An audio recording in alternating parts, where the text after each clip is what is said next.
Hello. Just checking we're live. Hopefully you can all hear me. And welcome. Let's get some music on. Do let me know about the sound volume, if you can hear my voice alright, or if the music's too loud.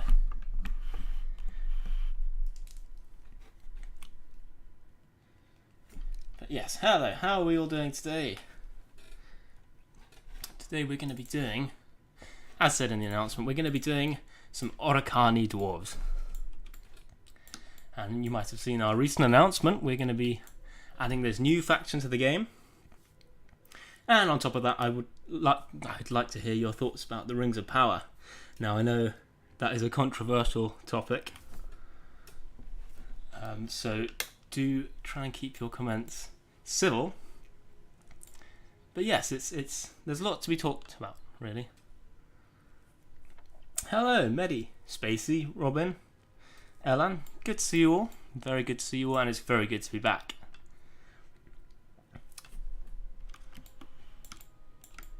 But yes, so what we're going to be doing today is the Blacklock Nobles.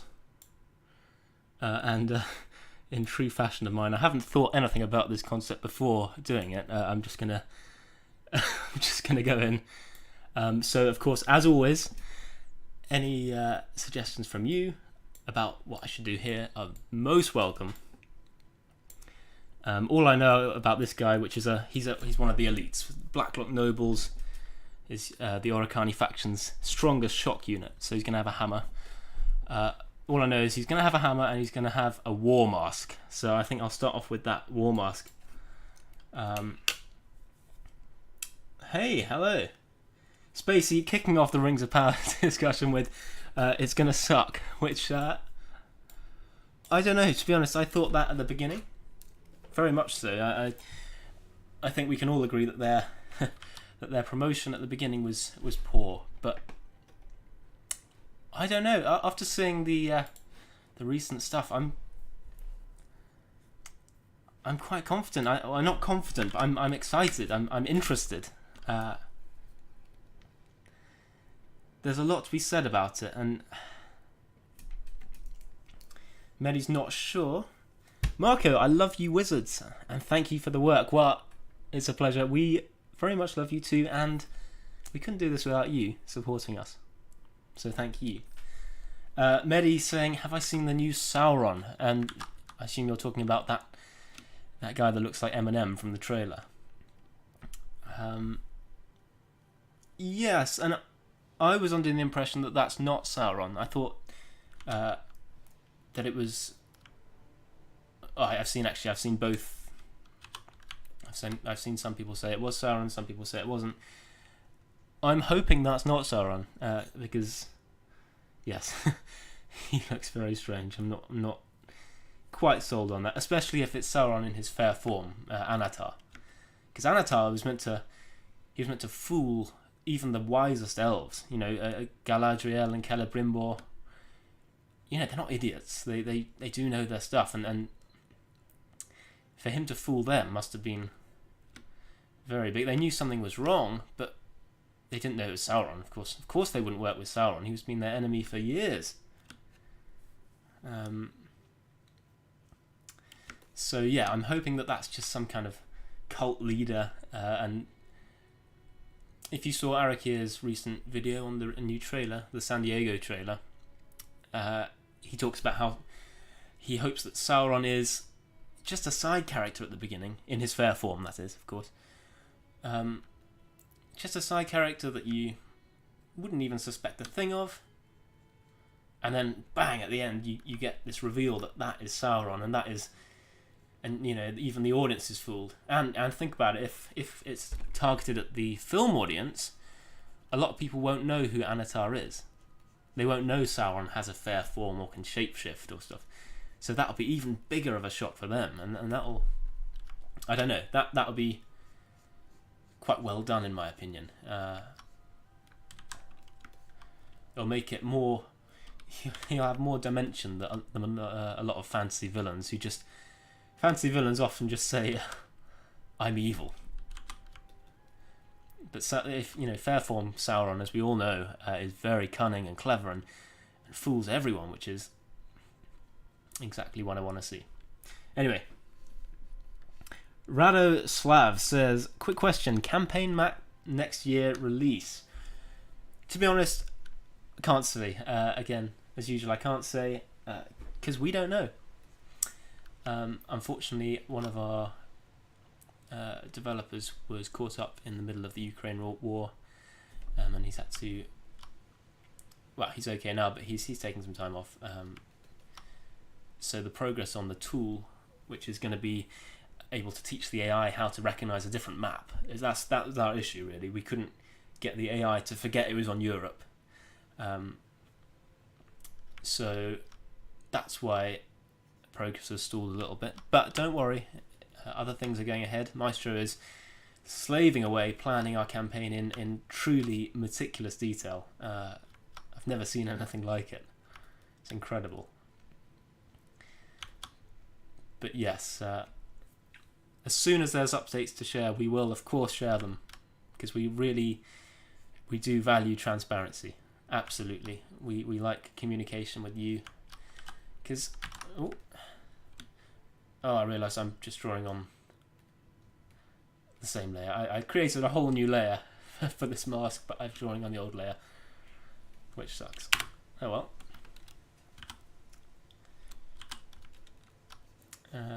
But yes, absolutely, transparency, that is, in my opinion, key to a successful marketing campaign. Spacey saying, awesome concept, thank you very much. Thank you, it means a lot to hear that. And you'll hope you're wrong about the show being bad. Yeah, I think everyone, even the most critical people of it, do hope they're wrong and they hope that it's a good show. But you have to assume that the lore is not going to be adhered to. Absolutely, you can't. If you are expecting that, you are going to be disappointed. There's no doubt about that. And I'm thinking for this mask, I'm going to give him more of a facial look. I think I'll give him a moustache and a beard and a nose. Yeah, so regarding the lore aspect, it's worth remembering that they have the rights only to Lord of the Rings. So they don't have rights to the Silmarillion. And of course, it's in the Silmarillion where all the stuff they're doing is discussed in more detail. So they don't have access to all that detail. They only have access to the appendices at the end of Lord of the Rings. And I'm actually going to read the end of. I'm going to go and read the appendices carefully, just so I can see what they can and can't use. Just so to be informed. I think that'd be wise for everyone to do, just so you're not expecting something that's not going to come. I was discussing earlier that so far we haven't seen any mention of the Numenorian steel bows and how the arrows were said to blot out the sky. But if that's not written in the appendices, they can't actually use it, and that's so cool. And that's such a fantasy thing, and that'd be so good to see in the show, right? But if it's not there, they can't use it, which is a shame. It really is a shame. But we shall see. We shall see.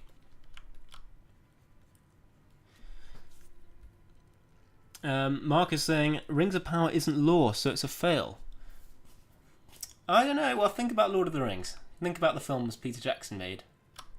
There are many, many, many lore inaccuracies. I mean, everyone's running around in plate armor for a start. So just because it isn't lore doesn't mean it's necessarily going to be a fail. For me personally, if the writing is good and the filmography is good, and the music's good, which from the sound of the music, it's really good already. If you've heard some of the recently released stuff from Bear McCreary, but if that's good, I'm going to enjoy it. I'm willing to look past the lore stuff and the interesting costume designs, because it'll be it'll be good fun to watch. But yeah, again, the moral is we shall see. We shouldn't judge till we know for certain what it's like. Leah Tuvas, is it not pretty much a fact that elves have long hair? I don't know about that. That would be a lore expert question. But as far as I know, from what I've seen, there's not actually any mention of long-haired elves in the books. There's a lot of detail on their hair colour, but not hairstyle. So it could well be something that is invented by Peter Jackson.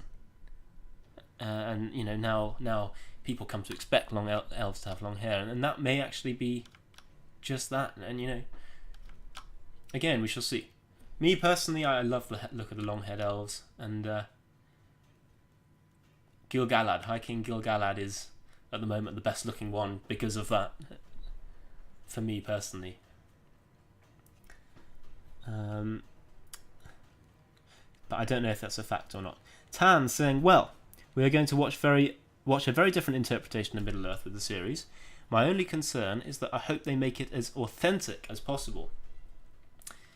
Yeah, my hopes are too. I mean, in terms of filming technique, they've been very open about how practical they've been, which is, for me, that's a massive win. That is what I do. That's my job at university. I'm studying model making, which is physical sculpture. So I'm very, very glad to hear how practical the filming is going to be, or has been. Sorry. So yeah, that is a great win. The prosthetics and the orcs, the practical sets, and I have faith in Weta, because they have done a good job in the past with most things, And I have faith in Weta Digital as well, because they were born from Lord of the Rings. They start, and the CGI in Lord of the Rings still holds up today, to be honest. So they know what they're doing. Anything sort of cheap looking and stuff like that, it's not because of the fact that the artists are bad. It's because they're rushed, or they're under budget, or they're under intense pressure from the studio. So it's not always as simple as it looks. Edred, hello. Hi, Edred's a fellow 2D artist. Razor saying, I don't like the look of Celebrimbor. Yes, I'm in agreement with you there. He does look too old, in my opinion, and that's not a design thing. That's just a casting choice. But who knows? He may do an excellent performance, in which case I can forgive that. Personally, I think something like we see in Shadow of Mordor, for all its flaws, Shadow of Mordor's design for Celebrimbor was very, very good. I thought that was great. So yeah, I would have liked to have seen something like that. Someone strong, someone proud. He's proud. He's remember, he was fooled, utterly fooled by Sauron. He's really keen to produce stuff. He's so keen that he just looks past all of that.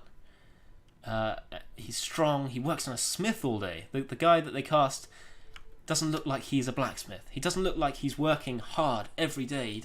You are huge. You are big as a blacksmith. But yeah, again, let's wait till the performance for that. Ragnarok Ave, nice to meet you. Nice to see you. Not meet you. Nice to see you. Great, finally a new concept live stream. I love the Oricani concepts, mate. Thank you very much, Ragnarok. It's great to hear. And yeah, finally getting some time off work. Does that mask look too weird to you? Does it look like it's sticking out of his face? I might tone down that mouth a little bit. Sandwich saying, I'm a little behind on the chat, apologies. Lots of characters in the show are born centuries later after the Rings of Power are forged, and many shouldn't be in it at all. Well, yeah, you're not wrong. They have probably one of the biggest grievances the lore people are going to have with the show is the fact it's compressing time. But if I'm honest with you, I'm okay with that personally, because what's written in the Silmarillion on that timeline is it's a long, long time. It's thousands of years, and for average film goers, remember, this is aimed at average fans. This is not aimed at lore fanatics. So number one, average fans aren't going to know, but number two, they're not going to want to watch something that is that crazy and confusing. So I think it is a film choice, a filmmaking choice, a very conscious choice. They work with law experts and stuff. They're not going to say, right, let's just throw that in there. They're going to think, how can we do this in a way that is faithful in a way to the law, but also makes a good film? And that's That's the thing.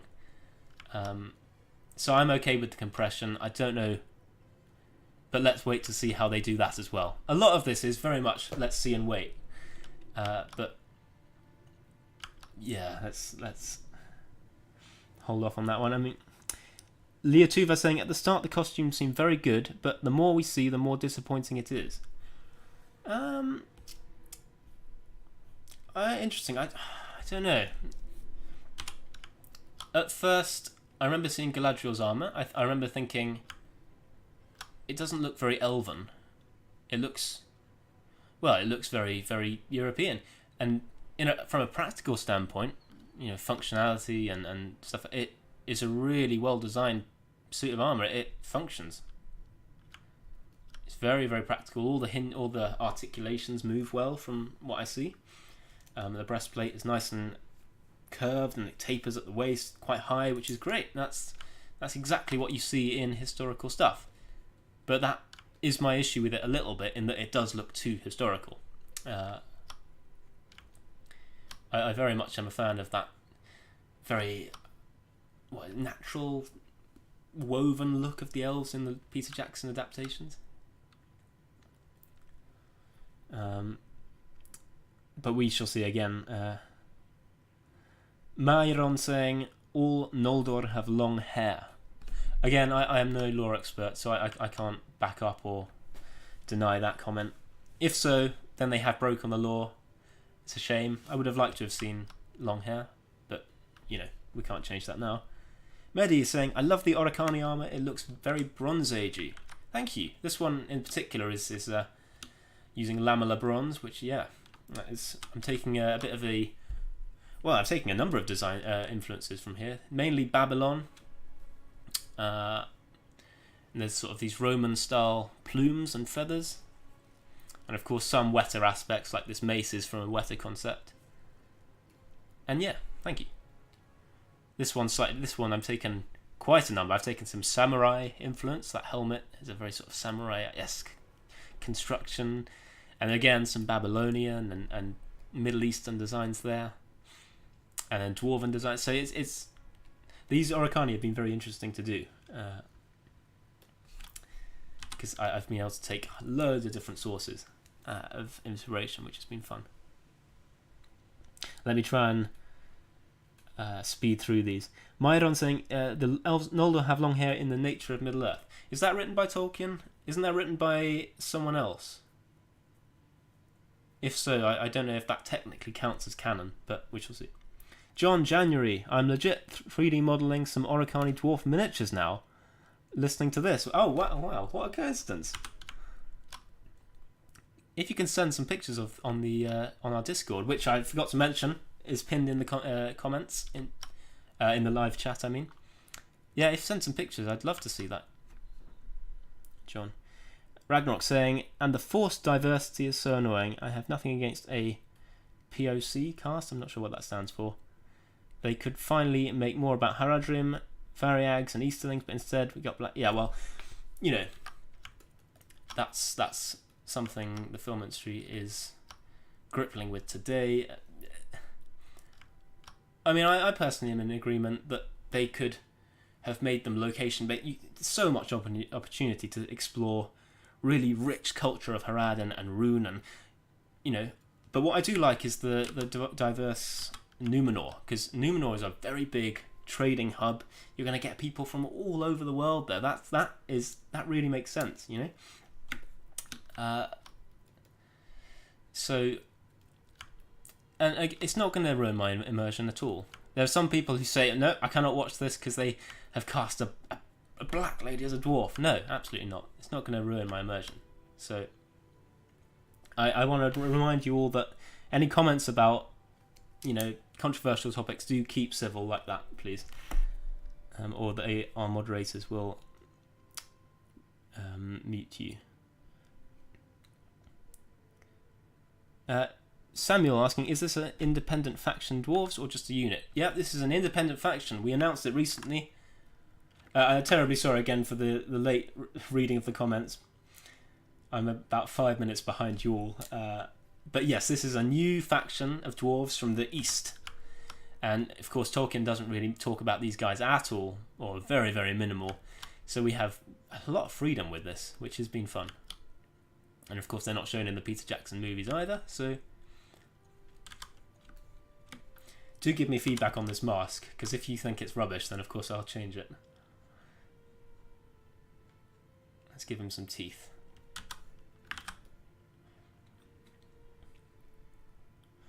Edred saying the Lord of the Rings movies aged extremely well, which is incredible. Absolutely. Well, think about how much time they had. They had so much time to work on them. I remember reading the Uruk-hai helmets were done years before they even started pre-production. You know, because they were having to... Oh, production, sorry, not pre-production. They were having to fight backwards and forwards with the rights. And it took them so long, they just thought, right, let's start this. Let's get all these designs done. So we're ready. And let's just spend time, ages and ages, just refining and improving. And that's, I think, why they have such good designs. They had the time to go and study historical armour and how it works and just create the best looking things. And that is partially, I think, why they had so much success. And a big budget, of course. Lucky saying Shadow of Mordor Anatar design is good too. Yes, he looks like an elf, a handsome elf, which is how he's meant to look. Spacey Jim. Yeah, the diversity is getting annoying in all movies today. Well, yeah, it's something that's in the movie industry. I'm not going to dwell too much on in this stream because it is a bit of a controversial topic. But we shall see. Let's wait and see how they handle it.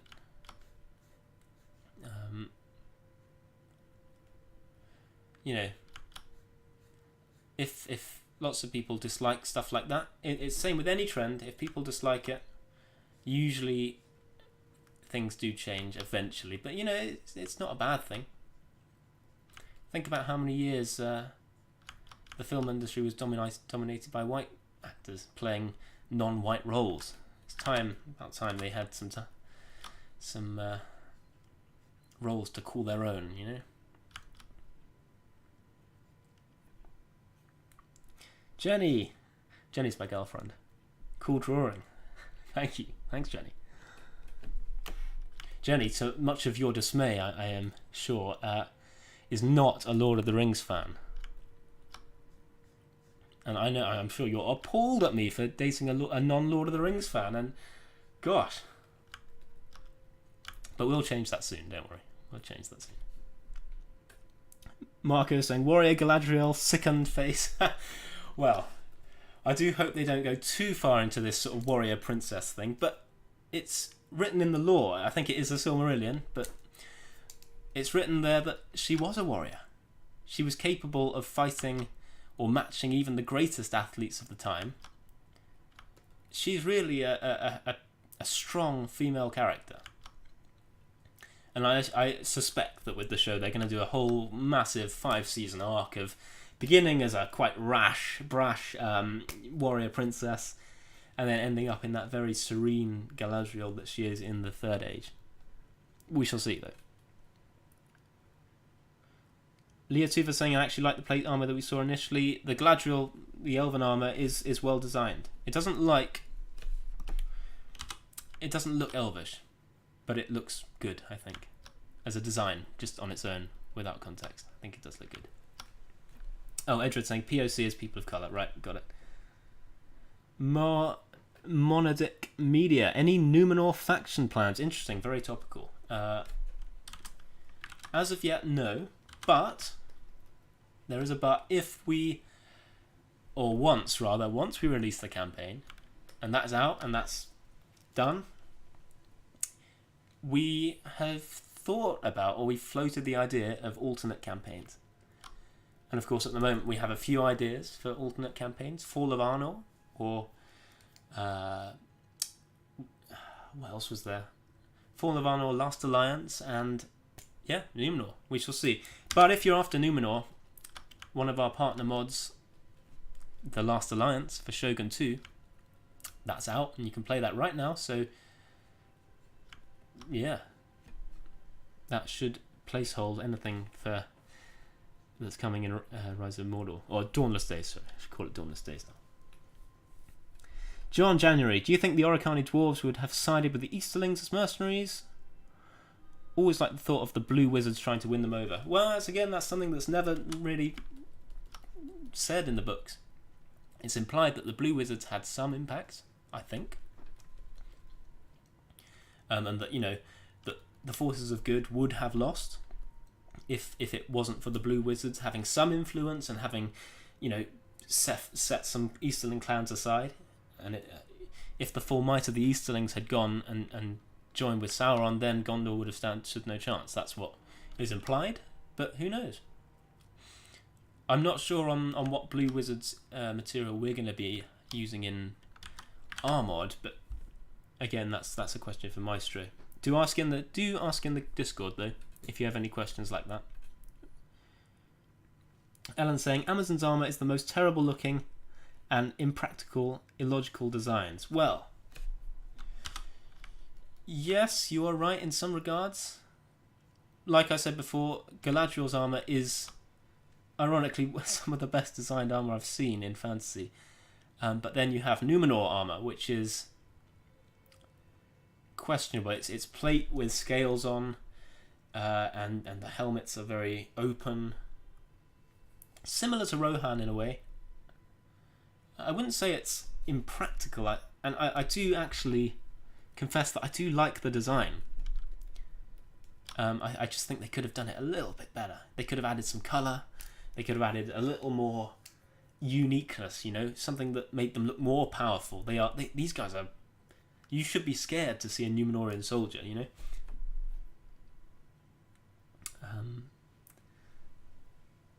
Lucky Storm saying, no. Black dwarves and elves confirmed in Rise of Mordor? No. But we will, of course, have...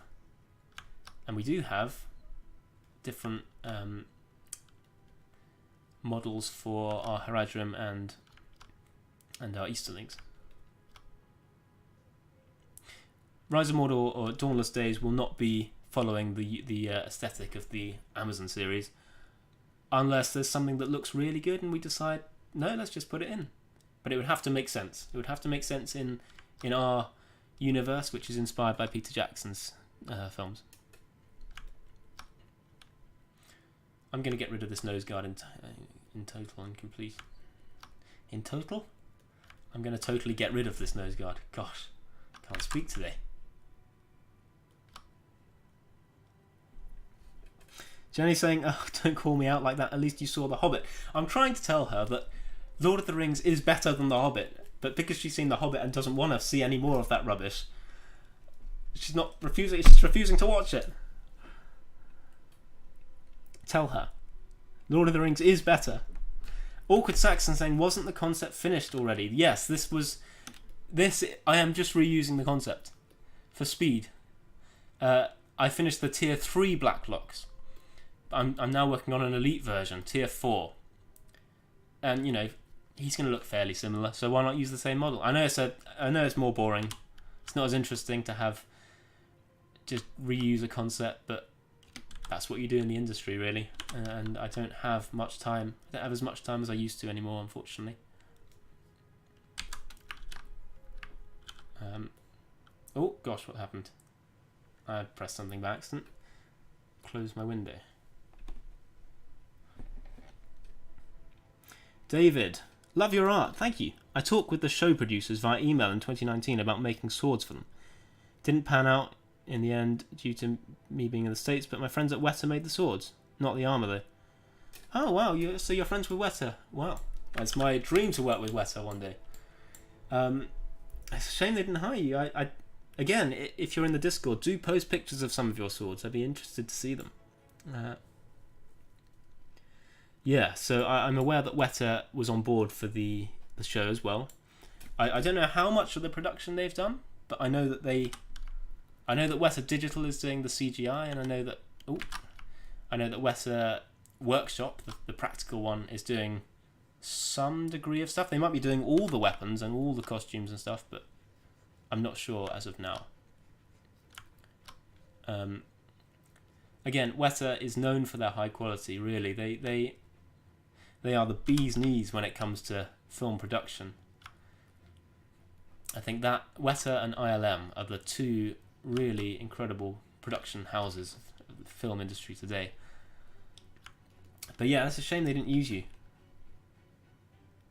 And Edred confirming, yeah, I'm reusing the concept, speeding up the process. Spacey, maybe this is a cool idea for a mask, face mask with round holes in them for breathing. Oh yeah, that's a good idea. Let me put some holes in the cheek. That's a really good idea. Thank you. Ellen saying, Last Alliance is the most lore-friendly Total War mod. Really recommend it. Lore-friendly? I don't know about lore-friendly, considering the plate armor. I know that there's some Medieval 2 mods that are very... they're created by people who are a little bit fanatic about the lore accuracy. But they do look stunning. You're getting sort of Gondor soldiers in mail and leather ornaments and tabards and stuff, and they look great.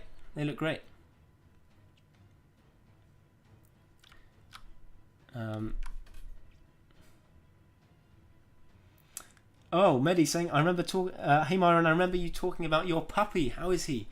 Oh, he's great. He's downstairs at the moment, chilling out. He has been a nightmare to train. Oh, I said I'd get rid of this nose guard, didn't I? Yeah, he has been a nightmare to train, and we're still trying to train him.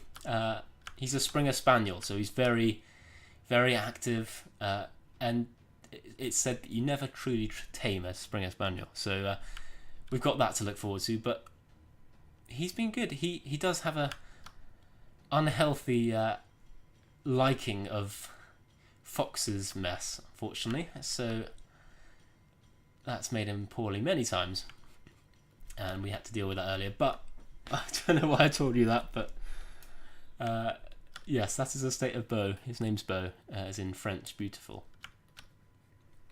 and he's beautiful. I'll post a picture in the Discord if you like. Desi, or Deki, give the dwarf rabbit teeth to bite down orc fiends. Oh, that'd be interesting. If he had that'd be a very aggressive dwarf. I wouldn't want to get anywhere near him. Ellen saying, I mean about the armor, most of those designs are totally impractical, and if they are practical, they look terrible, like Muriel armor. I wouldn't say terrible. Terrible is a big word. Terrible is, in my eyes, terrible is studded leather. You know how much I hate studded leather. That's just a pure Hollywood fantasy idea of studded leather. What on earth's that going to do against anything, you know?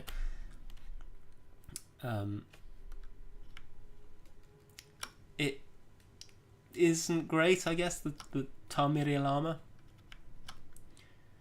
But it's not bad. You know, it could look a lot worse. And remember, anything that looks bad is not to do with Weta or the designers or even the showrunners, actually. It's to do with studio pressure, lack of budget, lack of time, which is a shame, and that's always the case in filmmaking. And I think, as I said earlier, that's why Lord of the Rings is so good, because they had so long to plan, and a bigger budget, and much more freedom from the studio. Although I'm not sure about how much pressure the studios put on them, but, you know, there you go. Mark is saying, by the way, thank you for your work and the time you Istari Master Wizard. Time you spend on the mod, I assume. Oh, well, thank you very much. And again, thank you to you, community, for sticking around with us, giving us a chance. It's been really, really lovely to work alongside you all. That sounds like I'm going now. I'm not going. Spacey Jimmy saying, I see The Hobbit as just a kids' movie, like a story that gets told out of proportions. The Hobbit, gosh, I'm only there, aren't I? Yeah, The Hobbit, especially the book, is a children's story, isn't it? Yes, yeah. The films, they try to do a lot, and again, that idea of the studio pressure. If you don't know about the love triangle, that was mandated by the studio. They said, you're allowed to make it, but you have to include a love triangle. And of course, that wasn't in Peter Jackson's original idea. That wasn't in anyone's idea. And in fact, actually, Evangeline Lilly, who played Tauriel, said, that's the only thing I won't do. But, studio said, if you want the film, you've got to have it. Why they said that, I've got no idea. But, it failed. It just looked naff because Peter Jackson didn't want it, and he had to force it in. Had to rewrite the story to fit that. He looks too happy at the moment, this dwarf, doesn't he? Lucky Storm, do you work on the Troy mod too? You say Troy Rise of Mordor, it's not. Let me clarify that the Troy mod from Frusty is not a port of this game. They are two very separate projects. It's true that they have a lot of developers that work on both projects, and a lot of the models are going to be ported from Attila to Troy, but it doesn't mean that we're moving. Frusty's vision is slightly different to Rise of Mordor. It's got, and of course there's so much opportunity with the Troy engine, right? You can have magic and flying units, but yeah, it's not in our vision. So do bear in mind that the projects are separate. Just like to mention, by the way, I'm aiming to get 250 likes on this project. On this stream. Project? What am I talking about? Stream. 250 likes on the stream, and we might have a surprise preview for you. The only clue I'll give on what it is it's Ulta's latest unit. And if you're in sneak peek, don't reveal it. Don't spoil it for the people who don't know. All I can say is it's glorious. It's bloody glorious. And the Elven music playing in the background. Whoa. I do love being a Lord of the Rings fan. Can't deny that.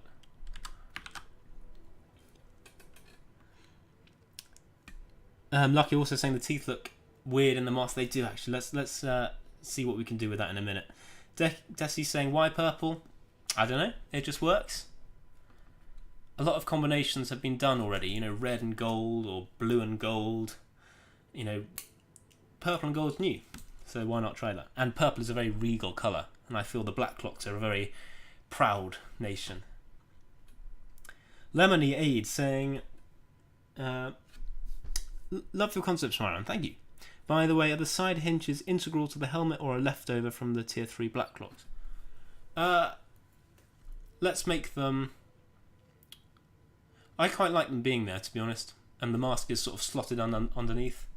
I think that works.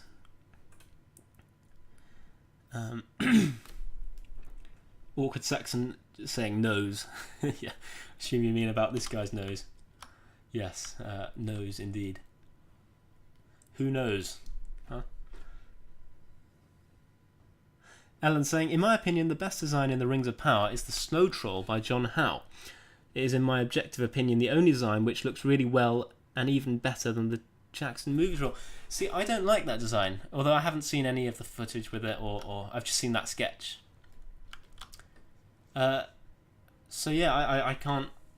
I mean, it obviously does fit Lord of the Rings, and it's by John Howe, who's an incredible artist. I do have an annoyance in what they're doing, is that they are hiring people who worked on Peter Jackson's film to work on Rings of Power, but then they're saying this is separate, this is our own interpretation. But then why are they hiring people who worked on Peter Jackson's film? Do they want us to think it's Peter Jackson's universe, or do you want something fresh? And Howard Shore, don't get me wrong, I'm very, very glad Howard Shore and John Howe and Weta, they're all involved, because it's proven how good they are. But yeah, again, all of this is let's wait and see. David saying Amazon should have hired you on the design team. Yeah, Richard Taylor said in a video yesterday that they only worked on orc prosthetics and swords. And thanks, not on Discord, but have work here on YouTube. I'll have a look at your work after the stream. Okay, so that's good to know actually. Richard Taylor said they only did swords and prosthetics. So that means that the armor wasn't done by Weta. And that means a lot of the stuff wasn't done by Weta. The design work wasn't done by Weta. Which is... I'm quite disappointed to hear that, actually. That's a shame. Because as far as I know, Weta did all the work for Lord of the Rings. They did absolutely everything. You know, costumes, sets, concept art, design, you know, and then of course all the post-production. So maybe there may well be more, you know, VFX houses involved with this as well. But yeah, it's a shame to hear that. And I've seen some people saying that the armor looks unrealistic, and maybe that's due to, you know, people not being as professional as Weta is. MD saying, hi, just wanted to say love you for the mod. Thank you very much. We love you too, really. Honestly, we couldn't do this without you. Desi saying, what is your opinion on George R.R. Martin doing the Wrong of Power? Do you mean Ring of Power? If George R.R. Martin did the Rings of Power? Well, George R.R. Martin's vision for Game of Thrones is actually very historical. There's, in my opinion, that is the most historically based fantasy universe. That you know, the mainstream one, I mean. Because even, I mean, I know that Lord of the Rings is based on Norse mythology and all kinds of different mythology, Rome and medieval Europe, of course. But I know that George R.R. Martin's work is strongly based on the Wars of the Roses. It's based in history, not myth. And so in his vision, all the armour is really practical and functional. He knows all about that. The Game of Thrones show is a different matter. That is questionable in terms of, you know, realism and stuff. But his work, if he were to do it, from the design perspective, I'd be happy. But from the gruesome, you know, the gore and the nudity, I wouldn't be happy, because I know he would put it in there. Let's give them a mask like a samurai, who have sort of upturned noses like this. And let's make, I think the teeth are a little bit big. Let's push them higher into the lips, so they're only a sort of slight hint.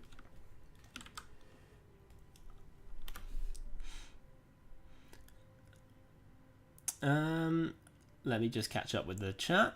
Awkward Saxon. Those breathing holes are sick, actually. Thank you.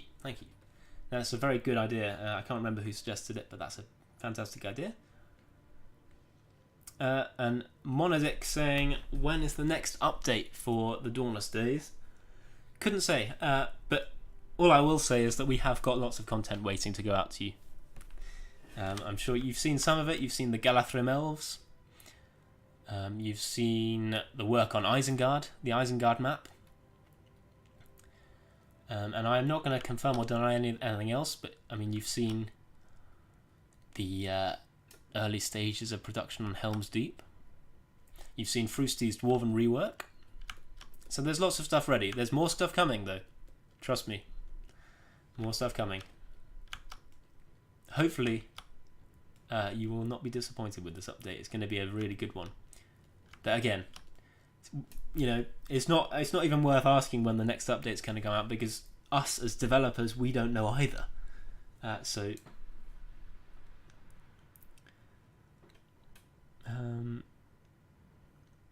And Simon saying purple is Chadley. Absolutely agree with you. Love the colour.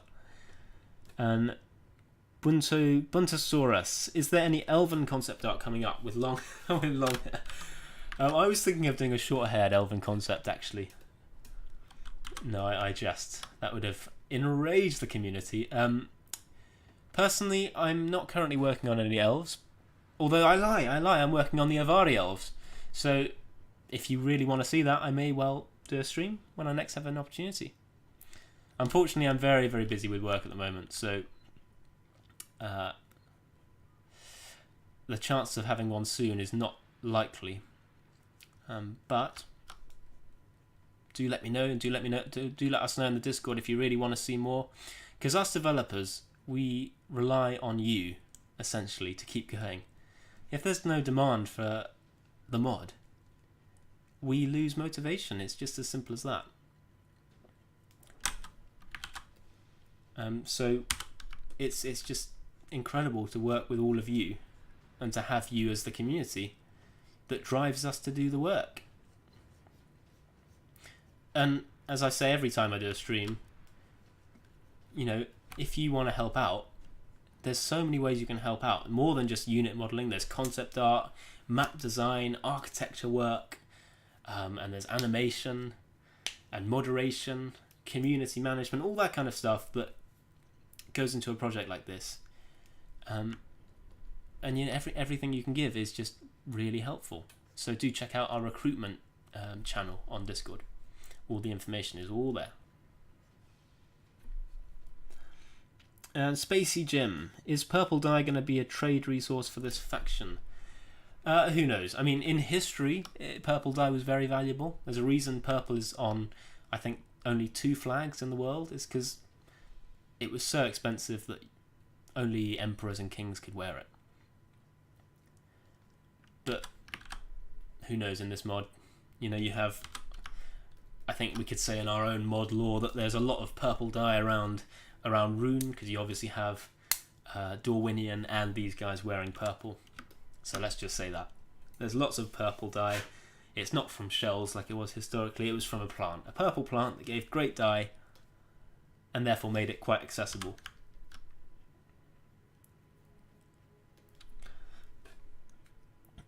Awkward Saxon, what music? In regard to Bear McCreary's music, I think you mean?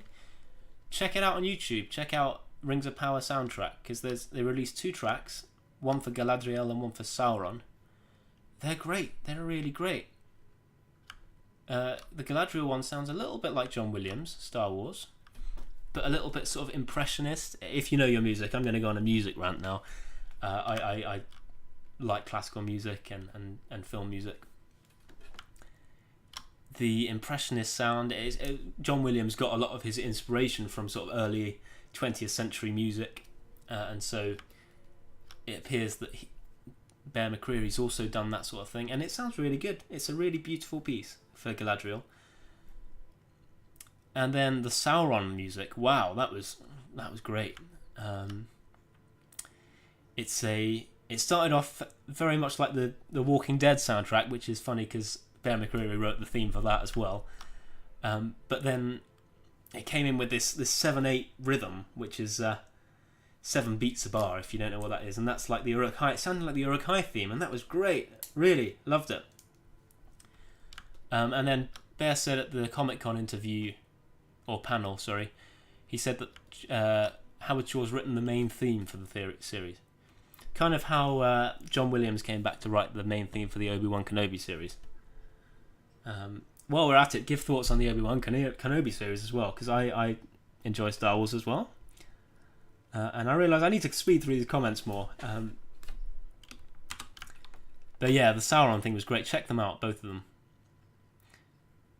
Bear said you will weep when you hear Howard Shore's opening theme, main title. Ellen's saying the troll design, in my opinion, looks better than the Jackson one because it looks more like a wild beast rather than a humanoid. John Howe is a truly legendary artist with great original ideas. Absolutely. Yeah. I think I'm not denying it's a great design. Absolutely. Let's sort of ridge that down the middle. Yeah, I'm not particularly a fan. I actually like the cave troll in the Fellowship of the Ring. They look stupid, and they are stupid. It's obviously meant to be stupid, and he acts very slow and dumb, and that's how he looks, in my opinion.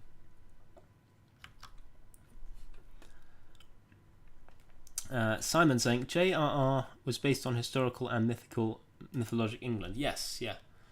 A lot of the influence was England. Like the Shire, for example, is just obviously based on English countryside. And you know, if you couldn't tell already, I'm from England, and when I'm standing in the countryside, down in Devon and Cornwall or in Wales, you just think, right, this is the Shire, this is it. There's farms around me. This is exactly what he thought. You know, Tolkien could have stood here 100 years ago, and he could have thought the same thing, and he turned that into the Shire, and now we can all enjoy that, and it's incredible. But then remember that there's a lot of other influences. He was a professor on Anglo-Saxon. I'm not sure if it was Anglo-Saxon stuff in general, or language, or myth. But I know that he did like language. Remember, he wrote Lord of the Rings to be a world that he could use his language in. He didn't write the language for his world. He wrote the world for his language. Which goes to show how crazy he was about language. But yeah, so there's a lot of... And there's Norse. He essentially rips so much from Norse culture. All the dwarves' names are from Norse mythology. All the monsters, trolls and dwarves, goblins, orcs, they all appear in Dwarven Norse culture. Sorry. So no artist is truly innocent of creating original work. You know, everyone has to be influenced by something. The world doesn't work. The world wouldn't work if it didn't. A useful tip, by the way, for anyone who's interested in art is always flip your canvas. The more you flip your canvas, the more you see the errors. Because if you stare at something too long like this, your eyes get used to it, and you forget. You begin to not see the errors. Whereas if you flip it, whoa, it's a new image.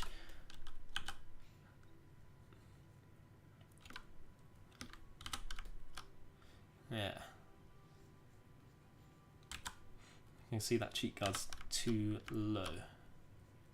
Let's make that higher.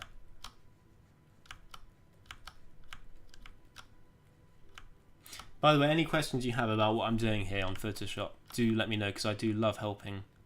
I really love helping other artists who are struggling.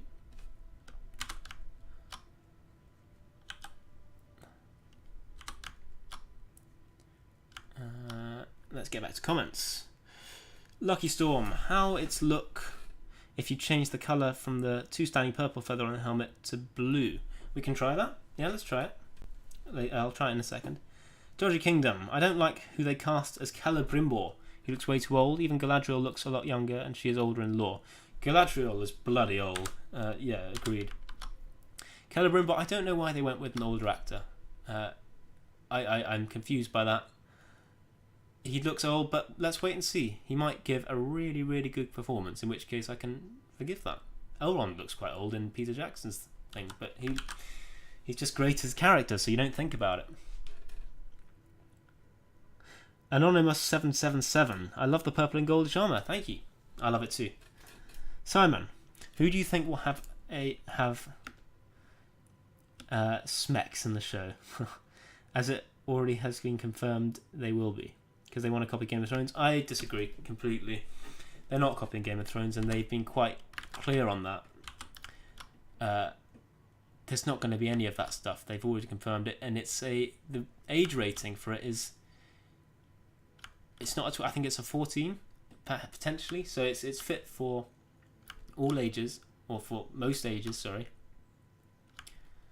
And I disagree that they're going to do anything near Game of Thrones. You know.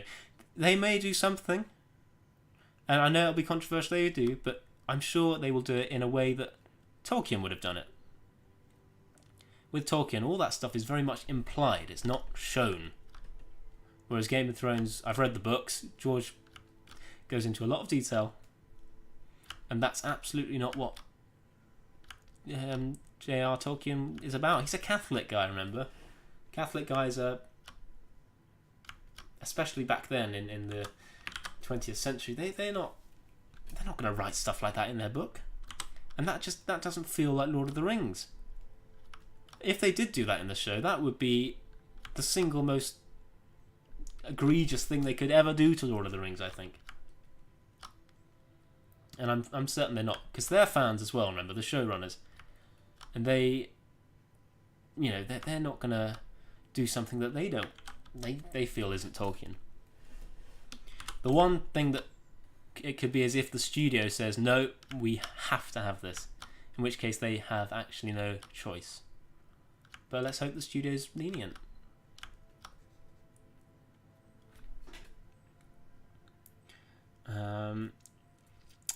Desi saying, opinion on Eminem as Sauron.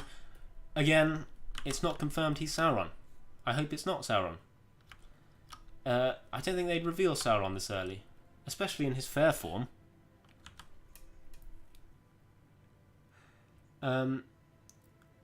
So who knows, you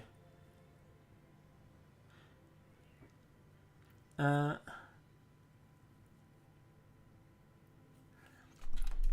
Yeah, so I hope not, because the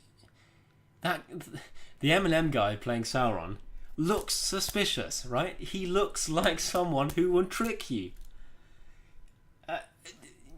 You know, that's not Anatar is meant to be slick. He's meant to be clever and completely fool everyone, even Galadriel and Gil-galad, you know? So that's not... I really hope that isn't Sauron, because that is... Well, it's just creating another generic villain, isn't it? And then just it's going to look stupid when people get fooled by him. But again, I doubt they would show that. The person you heard talking at the end of the trailer, I'm quite confident is Sauron, actually. But I don't think that guy is Sauron. That, as Arachir said in his video, that could be a Nazgul. Because we know that 3 of the Nazgul were Numenorian in origin, one of them being the Witch King. So, and that, remember, that information is in Lord of the Rings. That's not in the Silmarillion, so that is actually something they can fully explore. And Tolkien never goes into detail on the Nazgul, so, or the Witch King. So, you never know. Actually, one of those characters that we see that apparently is made up could turn out to be the Witch King. Who knows, hey? That would be quite a cool twist. I'd like that very much.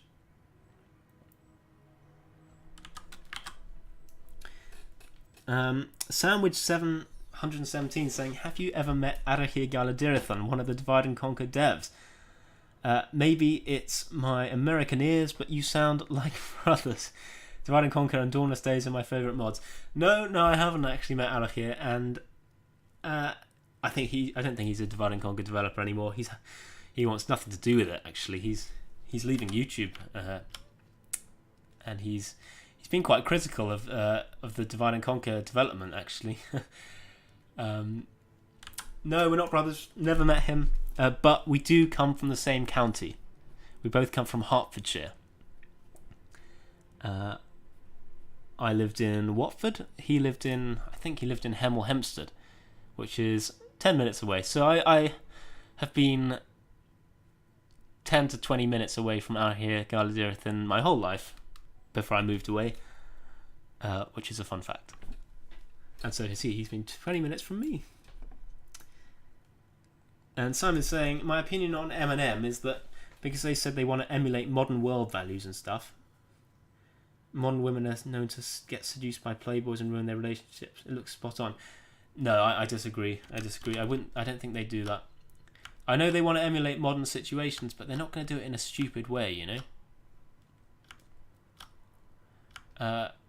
They've obviously made the elves look more modern with their short hair, and they, you know, the whole idea of the downfall of Numenor and the idea of enemies being within, coming from within and spreading evil, that's a very current topic, right? And that is surely something they will involve. And of course, Miriel, if you don't know, is Ar-Pharazôn's cousin. So he marries his cousin in order to get the throne. So obviously that is a massive topic today, female suppression and unequal rights. That is something they can explore, and it fits the story because she obviously doesn't want to be married to her cousin. She's the rightful heir to the throne. You know, women are allowed to rule Luminor. She's the rightful heir, and yet he steals and usurps the throne, and then she dies in the downfall. So it's a tragic story. So I hope that they, you know, that's something where they can do it well. That's motivated. You know, a lot of times when they try and put in political stuff, it's because they have to. Whereas this is actually from the story. This is a naturally tragic character. So I think there's opportunity for them to do it quite well here. But again, we shall see. We shall see. Lemony Aid saying, are you working on any more music? Unfortunately not at the moment. Sorry, I've lost your comment. Unfortunately not at the moment. I don't have much time. I would love to work on some more music for the mod though. Some Lothlorien music would be cool.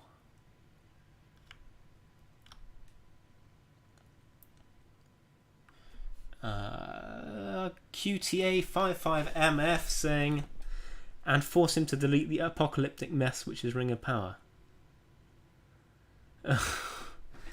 No, who knows? It's not out yet, you know? It's not something we can judge just yet. If it's really good, I'm going to say it's really good. And I think a lot of people who are saying it's bad now are hoping it's good, even though they're being quite critical. Let's just hope. I mean, I am against people saying, oh, it's straight up going to be bad. Because they don't know. Unless you're, bloody in on it. You don't know what it's like. And I think that just will take away from people enjoying it. If I want to be excited for it, and I keep saying, no, it's going to be bad. It's going to be lore inaccurate. It's going to be woke. It's going to be gory, I don't want to see it. I want to just wait till it comes out and then judge it. And then I'll say, yes, it was this or it wasn't that. But I don't know.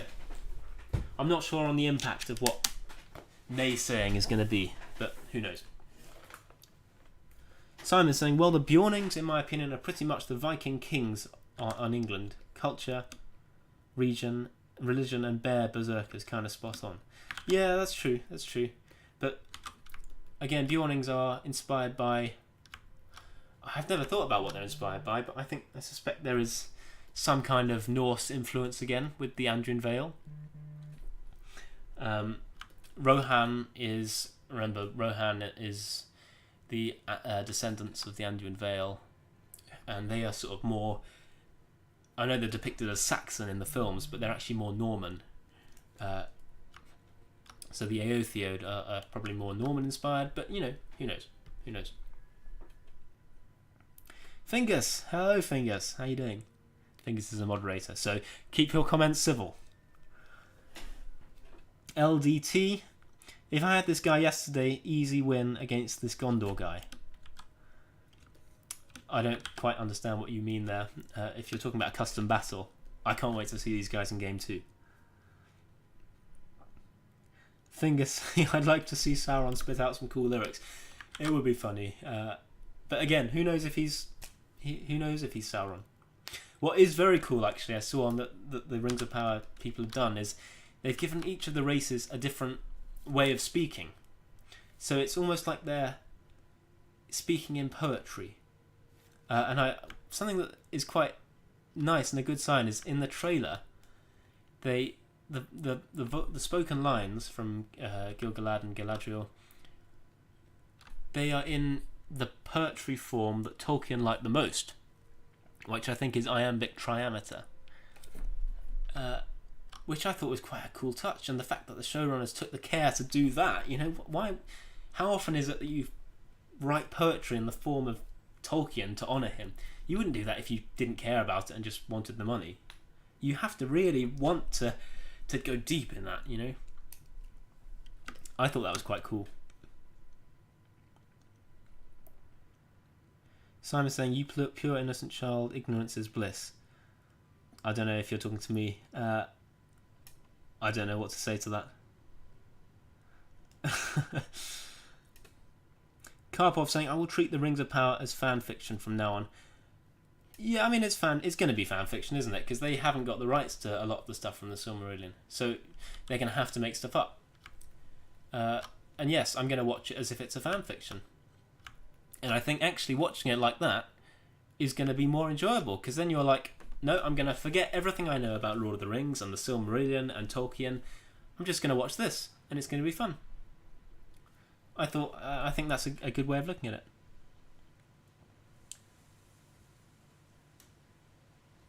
Simon's saying that's Sauron's Sauron look. Sauron's shapeshift form has already been leaked and confirmed. I don't know. I hope that's not his evil look, because that looks bad. His evil look should be... I think he should look a little more evil than that. And we've seen his armour, and we see that shot of him walking through the orcs. That's quite cool. But again, his armour's really poorly designed. Compare that, which is, his armour's meant to be like a wannabe gothic armour, right? But compare that to the Ringwraith armour in Lord of the Rings. The Ringwraith armour is so damn well designed. It's the best suit of armour that is in the films, 100%. It's the gauntlets are articulated perfectly, and the sabatons and everything. That is the care that we're to put into it, and I don't see that in the Sauron's gauntlets in this show. They just look really, really cheap and rubbish. Ellen's saying about Martin, it's sad that people now spit on him because he hasn't released the last parts of A Song of Ice and Fire, but none of them really understand how hard it is to write a book. It's hard to write a book, but he is just being lazy. I know it is down to motivation, and if you lack the inspiration, it's just easier not to write until it comes to you. But I don't know, he's being a bit slow. The last Game of Thrones book was a long time ago now. I can't remember. 2015 or something? Can't remember, to be honest. Almost caught up with the comments.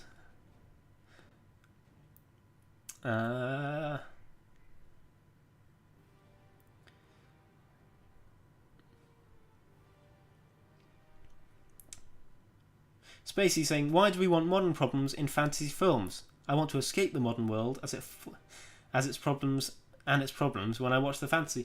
Yeah, you've got a good point. Films are ultimately an escape, aren't they? And I think there's a way of doing the modern problems thing well, right? If you do it well, people are like, oh yeah, I get that. That's actually, they don't. It's not that they're taken out of the film. They're like, oh, I can really, really understand how they feel. But if you do it badly, they're like, oh, come on, this is just like a modern day, So I do get that concern, and we shall see. Carp was saying the modern look is so off in elves. Yeah, I agree. Who knows, hey? I don't like the elves. The short hair elves just look bad. It's not said in the lore, as far as I know, but they just look bad to me. I don't care if it's said in the lore. I want to see elves that look like Peter Jackson's elves because they look good.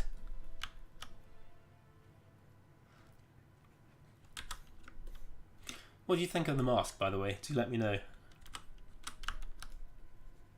Let's get a sort of slight angle change. Let's go down into a sharper point.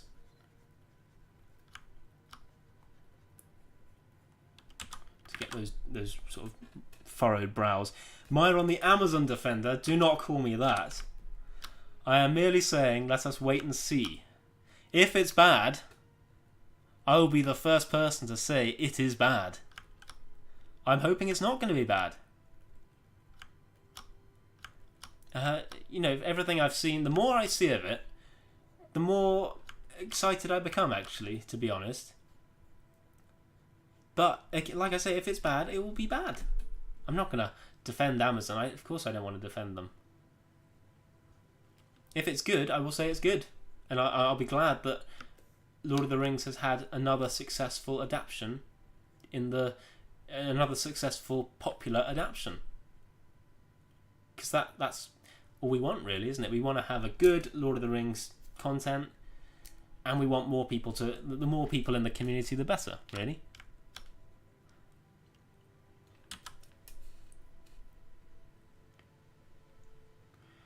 Finger saying people are overanalyzing the trailers. Yeah, I suspect the guy that you all think is Sauron is not Sauron, personally.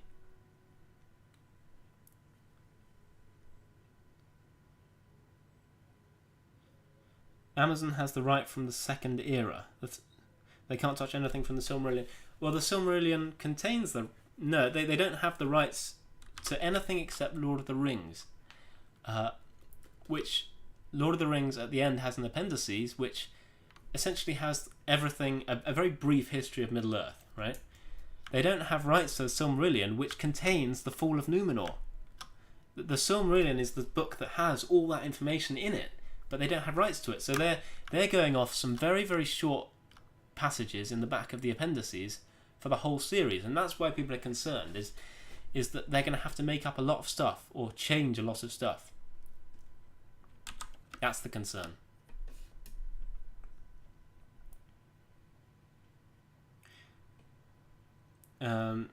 Fingers saying, I've seen so many comments about plate armor and cavalry for Numenorians. Glad that Lord of the Rings was released 20 years ago without an existing big internet community. Yeah, if you think about it, Lord of the Rings, when it was released, people on forums, I remember looking at posts about this, were saying exactly the same things. Don't get me wrong, I'm not defending Amazon here, but people were saying the same things, and it turned out to be good. So let's just wait and see.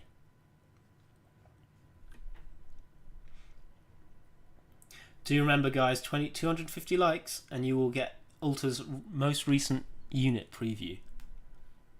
You don't want to miss this one. And by the way, do let me know what you think of the mask. Should I add some... Do you think the eye holes are too big? Or if you like it like this, do let me know. I mean, I quite like this, actually. And do let me know what you think we could do with the rest of the armour. I might try and put some... let's put some kind of, you know, not embroidery, some embellishment onto this lamella. Karpov saying Anatar should look fair, not suspicious. Absolutely, yeah. He if that's fair, Anatar, I'd be very disappointed, because he needs to be very beautiful, you know.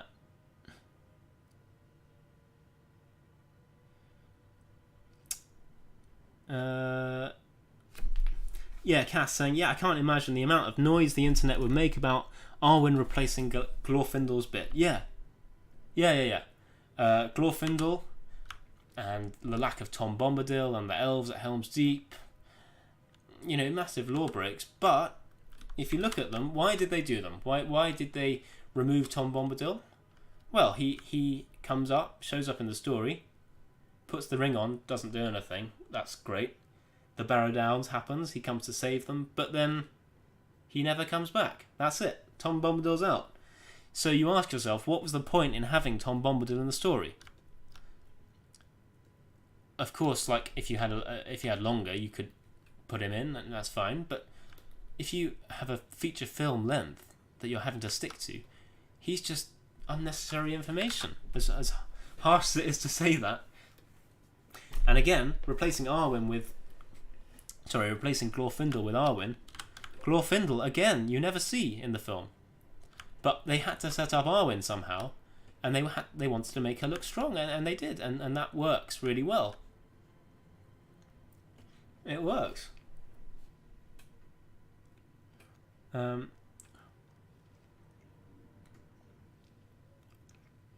Lucky Storm asking about the feathers. Let's change those feathers colours for you.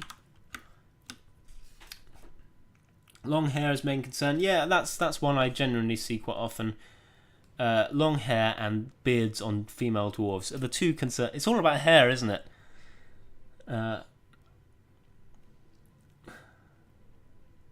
But yes, yeah, we shall see. Spacey Jim saying helmet looks great. Thank you. Cedric saying Sauron is not the guy in the trailer. Yeah, I suspect he's not. Because I don't think they'd show Sauron in the trailer. Why would you do that? Why would you play all your cards straight away? They've shown everyone else.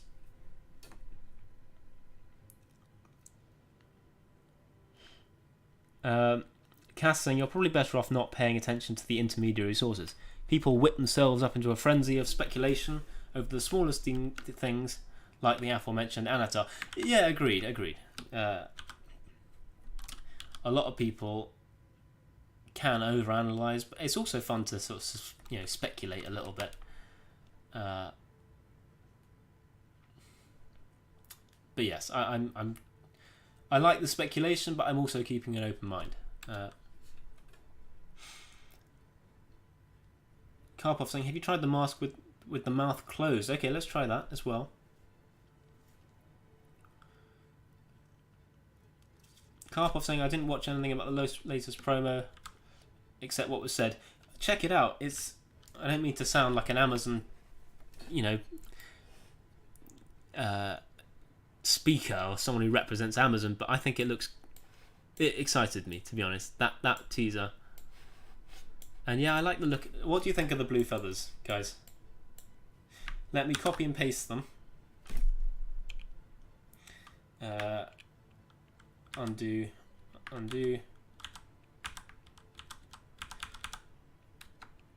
And then we paste. If you don't know what I did there, I just copied and pasted. I did the adjustment, copied and pasted it, then went backwards. But the copy and paste information is still stored, so you've gone backwards, got your old one, and now you've put your copy and pasted thing up there. That's how I did that. Let me know on the blue and purple, or if you just like purple on its own. Eye holes are too big. Yeah, let's change that. Maybe add some white stripes on the plume. Okay, let's try it all. Awkward Saxon Tom Bombadil refuses to elaborate. Yeah.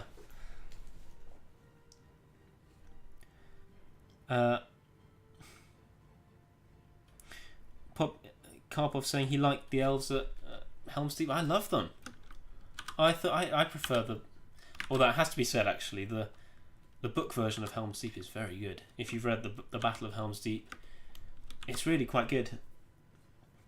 And it pans out fairly similar to how it does in the films. But the elves being there is just cool. Elves are cool. I personally like them. The scene where they arrive in the fortress and the music is glorious. It is, absolutely. Howard Shore just delivering as always. Cass saying, sure, I'd have loved to see Glorfindel 2, but I don't think it's worth complaining endlessly about it like people tend to do these days. What matters is the end product, and what we got was still great. Yeah, that's a great way of looking at it. Very healthy. Let's add some. Oh, let's do the eye holes. If you've said something and I haven't got to it, don't worry. I'm getting there. I'm just very slow at reading comments and doing the art at the same time.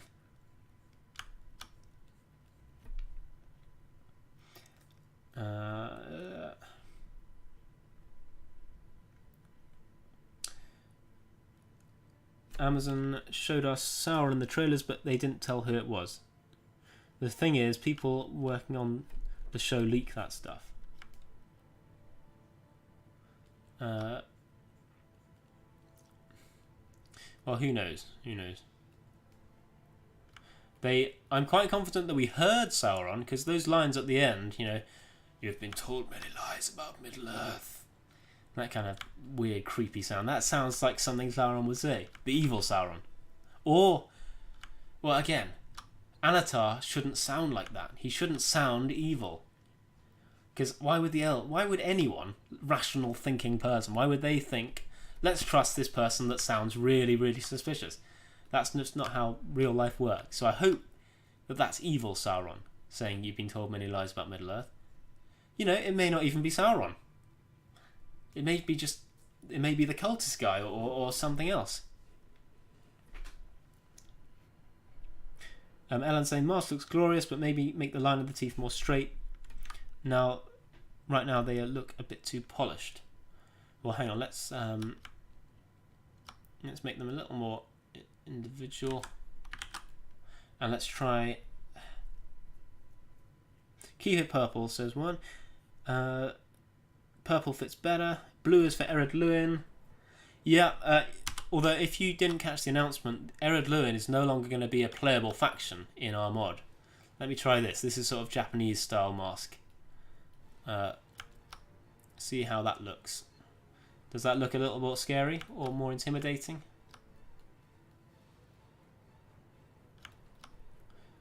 There we go. Do let me know. Oh, he looks very pissed off now, doesn't he?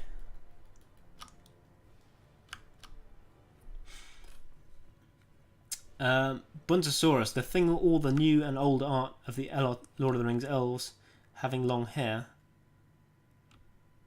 When I first heard about the show, I thought buzzing more luxurious wigs, but haven't bothered, which I hate. Yeah, you're saying that essentially we are so used to seeing elves with long hair that seeing the elves with the short hair was disappointing for many. And yeah, I agree. I was disappointed. Very disappointed, actually. More so, actually, than the beardless dwarf Disa.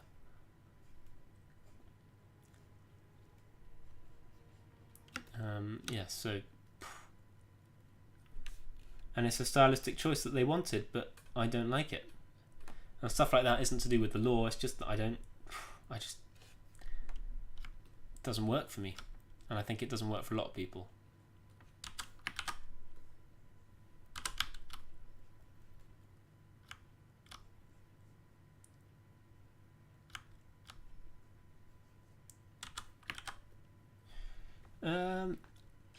Karpov saying, I agree that the book version is great as well of Helm's Deep.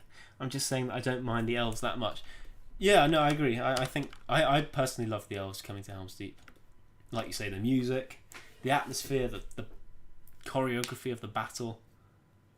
Seeing those arrows just hit the Uruk-hai armor and the water splashing everywhere. It was so good. It was really, really good. I loved it.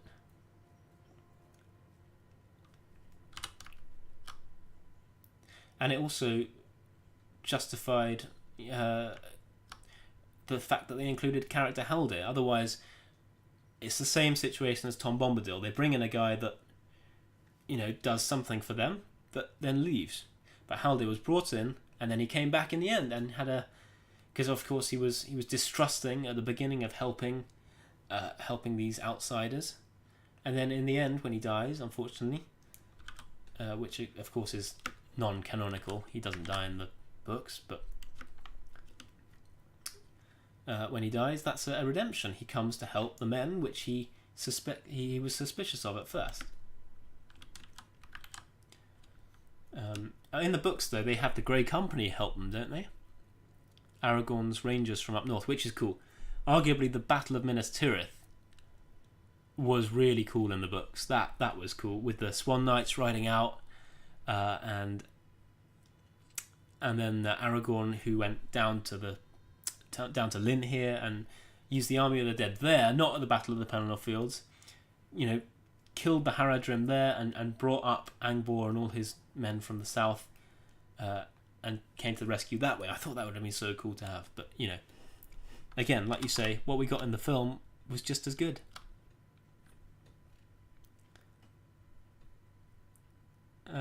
Buntosaurus, if the elves had long hair and the show was crap, I'd still watch and enjoy it. Yeah, well, it's the same the other way around actually for me as well. If the show's great and the elves have long hair, of course I'm going to still watch it. Spacey Jim saying Ered Luin's gameplay was boring anyway. Yes, that's actually why we decided to cut it. There's the lore reasons. The lore reasons is that it's not really... There's no really any proof that Ered Luin would be such a thriving kingdom in the Third Age there. But also, think about its position. It's just surrounded by other good factions. It's got Lindon and the Shire and Bree, and bear in mind that Bree and the Shire and all those Eriador small settlements, they're all going to be factions, but they're going to be unplayable. So it's going to be surrounded by these small little factions and then the High Elves of Lindon. But there's no evil. There's no... Remember, this isn't Divide and Conquer. There's no Angmar to fight. And there wouldn't be the whole going evil thing either. So we're just going to cut that. It's going to remain a faction, but it's just going to be unplayable. And the few units, it's going to have maybe 4 or 5 units, and a few of those will be available to Erebor. So don't worry, you will still be able to play with some Ered Luin units, but that'll be as when you play as Erebor. Des saying they did Numenor dirty. which we'll have to see. From aesthetics, I think they could have been better. Yes, absolutely. From filmography and storytelling, we don't know. But certainly from aesthetics, yes, I completely agree. They should have looked really, really good, and they didn't, in my opinion. Should we add some bolts onto this helmet as well? Bolts always look good on Dwarven armour.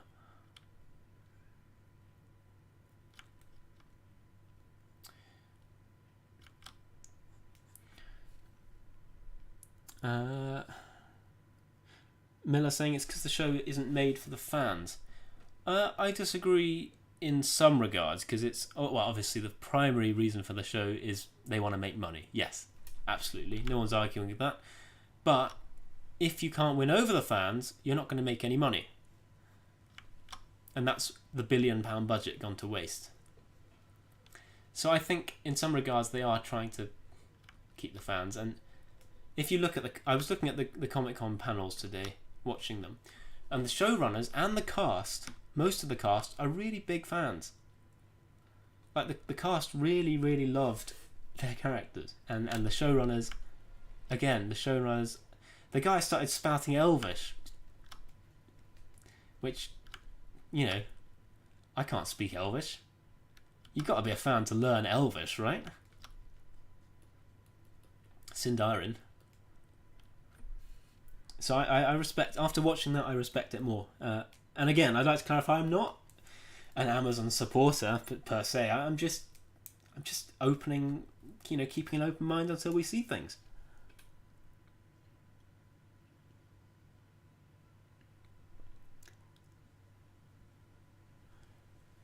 The eye holes are too big, right? Are they too big? I'm sorry, I'm so behind that I don't know if that comment was before I adjusted them or after. So do let me know if they are still too big.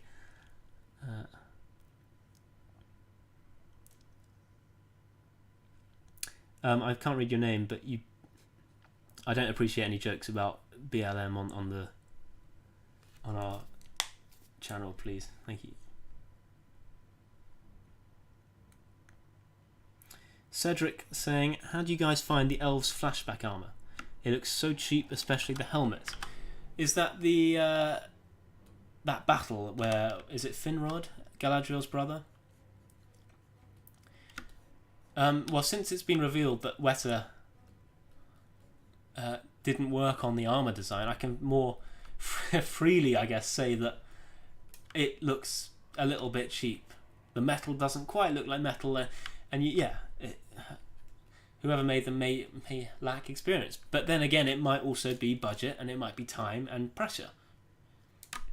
If you had to make 50 suits of armor, you're not going to be able to spend as much time on it as you are if you're going to make 5, That's no excuse, of course, because if you look at Gondor in Peter Jackson thing, they must have made, 50 suits of armor for Gondor? More, maybe? And yet that looks stunning. So who knows? Who knows?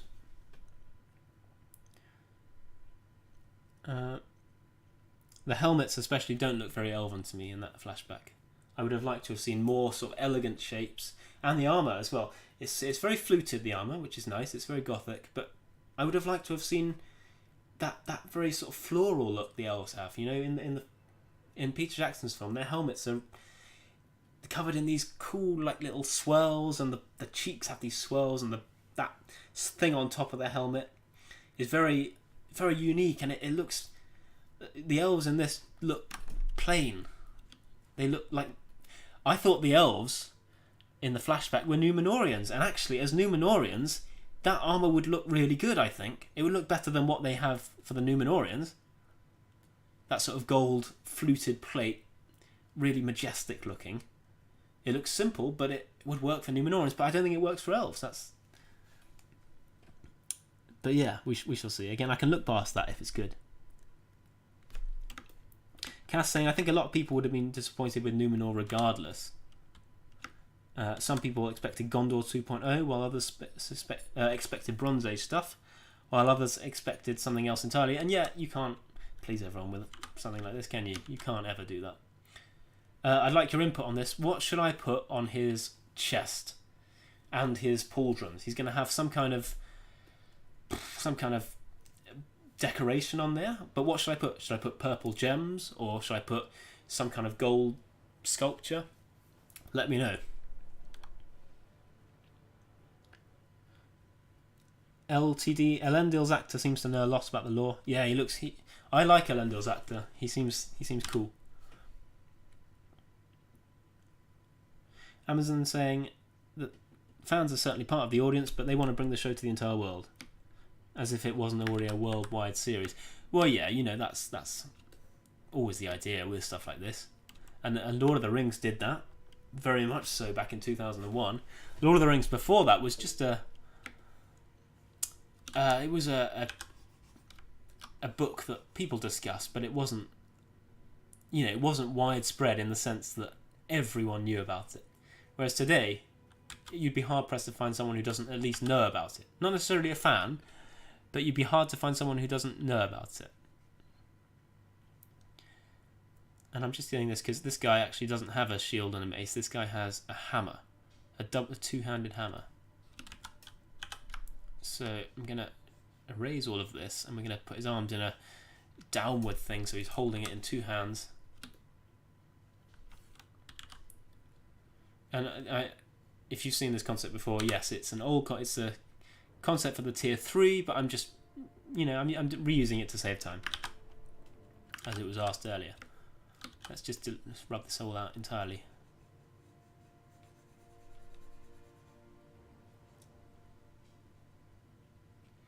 There we go.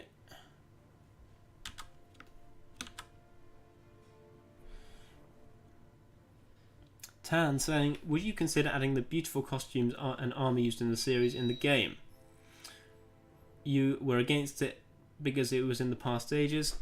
I'm personally against it because it's not in the Peter Jackson universe, and that's what our mod is based off. But if there's a really good one, which in my opinion there hasn't been yet, if there was a really good one, yes, I'd be for putting that in.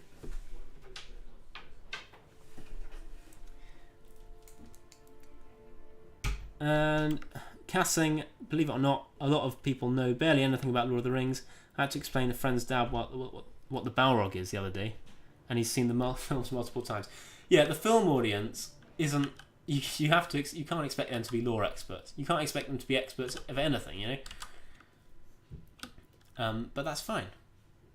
There's nothing wrong with that. They still know about it, right? Oh, what am I doing? Flip. I want to flip. Why can't I flip? There we go. Again, like I said before, flipping the canvas. Oh.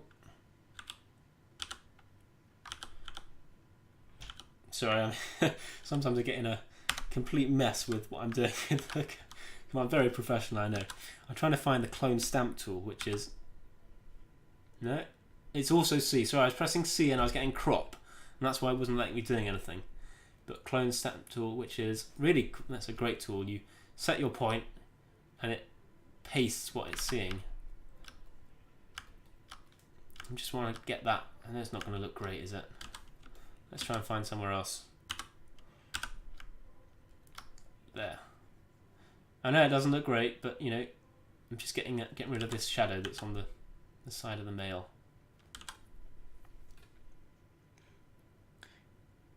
But yeah, back to Lord of the Rings. It's well known. Not everyone knows about it, of course. So of course the goal for them, it's all about money. The more people they can interest with the Lord of the Rings, the more money they can make. Absolutely. And I think they will do that. A lot of people who haven't seen Lord of the Rings will watch Lord of the Rings as a result. Not only Rings of Power, but I think many people will watch Lord of the Rings. And the hope is that Rings of Power is good, right? So that people don't think, oh, right, if this is bad, I'm not going to watch Lord of the Rings either, because that must be bad as well. That's the hope, because if people start doing that, then Lord of the Rings is not going to be popular with the new generation. So of course everyone wants Rings of Power to be good, so that people go and then watch the films that we think are incredible. Spacey Jim saying no tongue for the mouth. Interesting. Let's add that. Let's see what that looks like. I'm not sure. I mean, how would you want me to do that?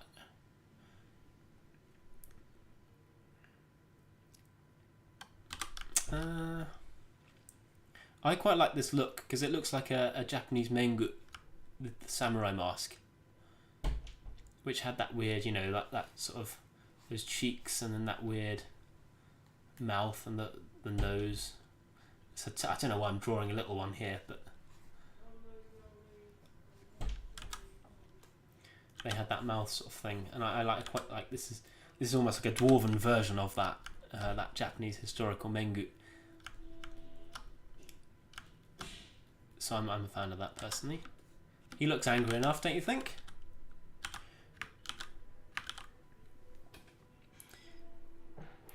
Simon's saying you vote for some clan symbol. A clan symbol on the armor. Yeah, let's do that. That's a good idea.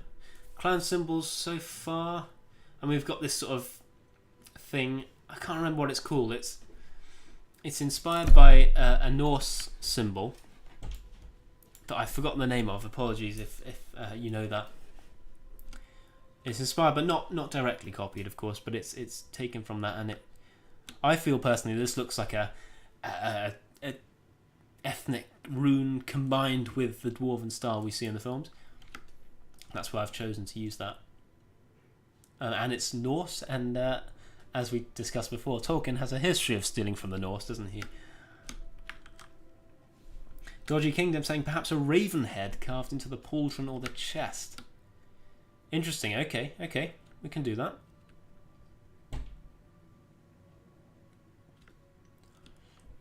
Let me just flesh out the rest of his character body first. Let's get the arms ready to hold this hammer.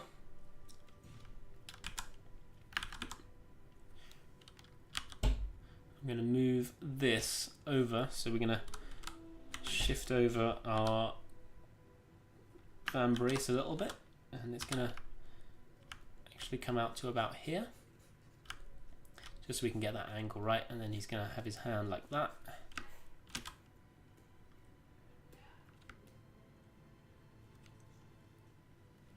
I hope this goes okay. Whenever I have to draw proportions on camera, I always tend to screw things up royally, but let's see. Let's go like that.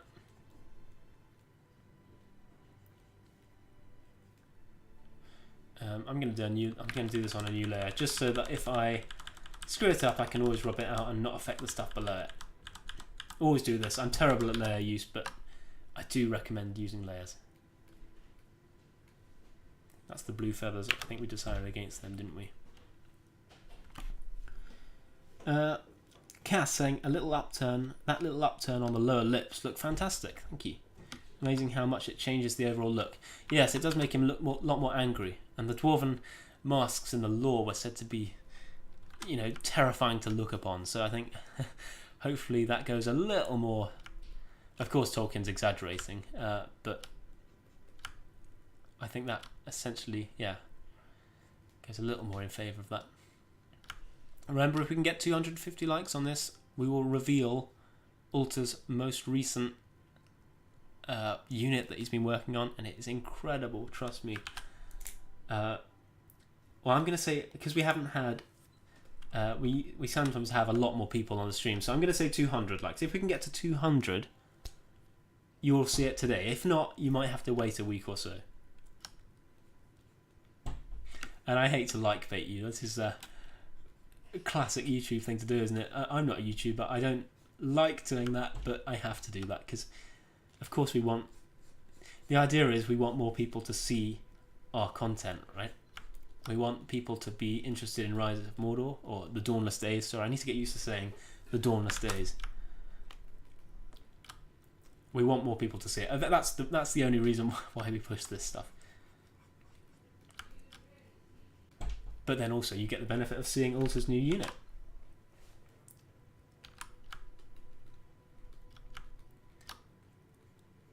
And I will reveal, they look good. They're a tier 4 elite unit. And they are one of my concepts. I think I might go as far as to say it's the concept I'm the happiest with the adaptation. I absolutely love them. Do try and you can by all means guess what unit I'm talking about here. Some of you may have seen it already in sneak peek, which is something that people who boost the server get access to. Talking about the server, do join with the Discord link pinned in the chat. You know, we'd love to see you there. And like we were talking about earlier, we'd love to share. You know, me personally, I love it when people share their artwork in the art channel. There's so many of you in this community that are so skillful, and it's just a shame not to see all your work. And again, like I said before as well, you can help out the team. You can join the team on our recruitment channel. All the information's there. But yeah, thank you. Thank you for being an incredible community. And Bontosaurus, was Thranduil about during that time, the TV show? I have no idea, to be honest.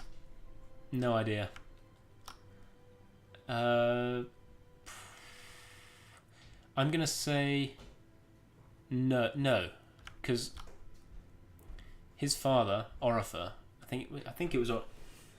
Yes, actually, yes. Sorry, I do know this. His father, Orifer, was king of the Woodland Realm during the War of the Last Alliance. Okay, so that's some time. Well, it's quite a lot of time after Rings of Power forged, and then 100 years or so after the fall of Numenor. He was the king of the Woodland Realm at the time of the Last Alliance, and he died at the battle. And then Thranduil took over. So I don't know if we'll see him. I'm fairly certain, right, that the series is going to finish. The 5th season is going to finish with Sauron being destroyed in a recreation of the Last Alliance, which sets up Lord of the Rings nicely, because that starts with the Last Alliance, doesn't it? So that is, I think, what we will see. His arm looks way too sticky outy at the moment. Let's bring that in.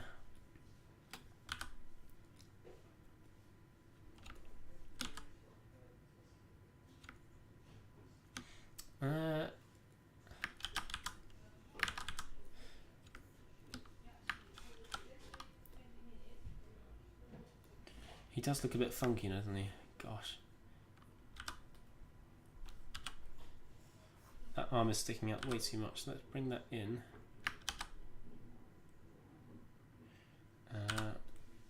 This is the trouble with not doing a sketch beforehand. You tend to only realise your proportional mistakes once they are made.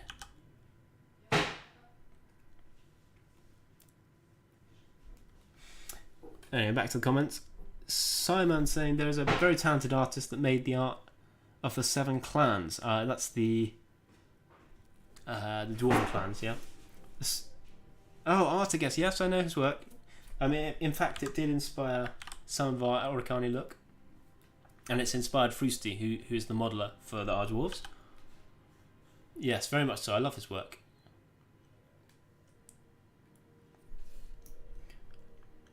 It's not 100% lore accurate, but it's still a very good representation. Yeah, it's great. Maverick, love your work. Can't wait to have my own PC to play this. The mod, yes, absolutely. It's worth it. Thank you very much, though. Thank you. It means a lot to hear that.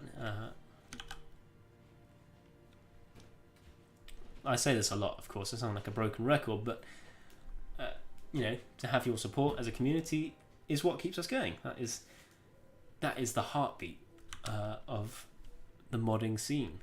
Without the community, there's nothing. Why on earth would we make this if there wasn't a community to make it for?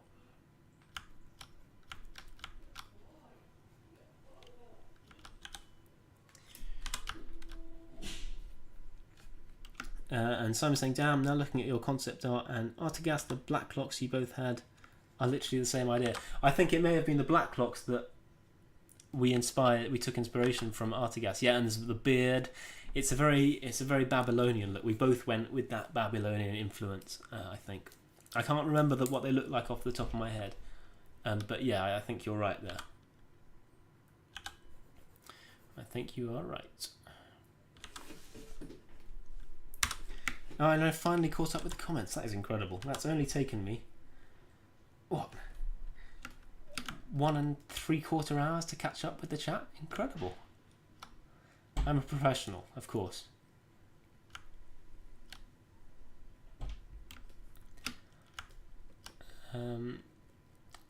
Yeah, so I'm going to have to end off the stream soon. He looks very weird, doesn't he? He's got... let me see what he looks like with a little hammer drawn in. His hands shouldn't be like... Sorry, I'm not as strong as with proportions as I should be. His hands should not be like this. His hands should be like this. Shouldn't they? They should be holding it like that. So the hand guard should actually be on that side there. Same with... Oh no, that hand can stay like that, yeah. As an art tip for you, drawing proportions is hard. It's very hard. And drawing figures to look fluid and like they're moving is even harder, I think. And I don't do this as nearly as much as I should, but getting the sketch right before you start, before you start adding any detail or any colour, that is probably the most important thing you could do. And it will make or break your picture. So do what I don't, please. Do what I don't do, if that makes any sense at all.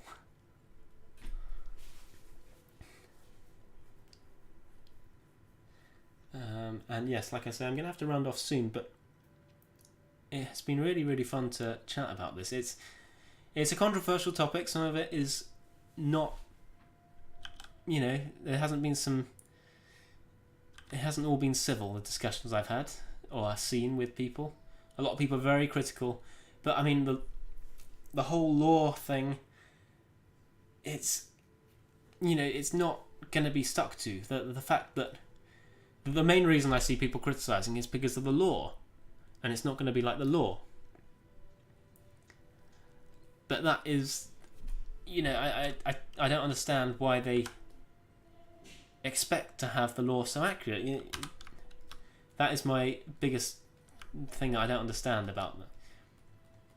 They are so anal about the law being followed to a T, but then they don't even think about how the Lord of the Rings didn't follow that. The Lord of the Rings is an egregious adaptation if you look at it like that. Everyone's running around in plate armour. If Tolkien saw Lord of the Rings by Peter Jackson, he'd be probably spinning in his grave. He'd be violently sick, probably. He'd be like, what have you done to my work? And I know that Christopher Tolkien, his son, was very, very anti-Peter Jackson film. And I guess, he knew what his father's vision was, and it wasn't that. And he didn't like it. I think in terms of aesthetics, it wasn't right, but I think what it did do well was it conjured the feeling of Lord of the Rings, and that is actually arguably more important than anything visually you're seeing on screen. You have to feel it's Lord of the Rings, and that's where the series has to shine. Okay, if the series has to do one thing right, it should feel like Lord of the Rings. It should feel more than just generic fantasy. It shouldn't be overly dramatic. There should be heroism, but there should be joy and suffering.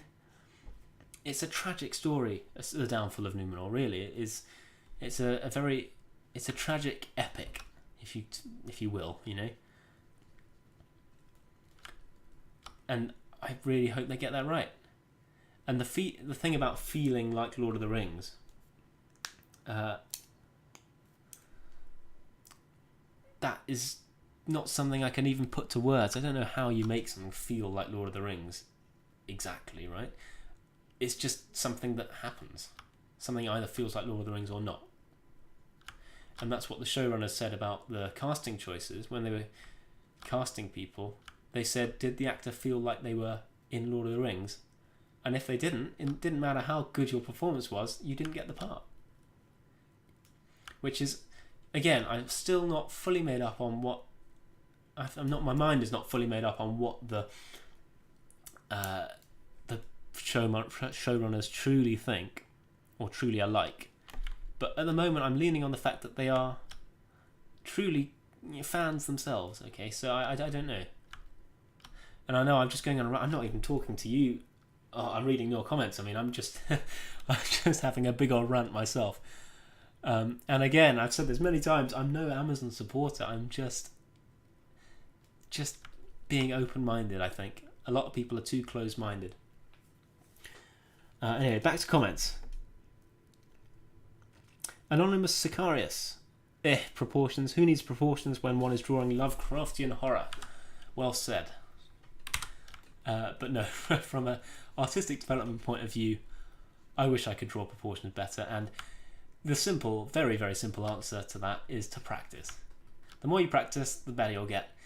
But I just don't like practicing. And that is terrible, actually, as an artist to say that. But it's true.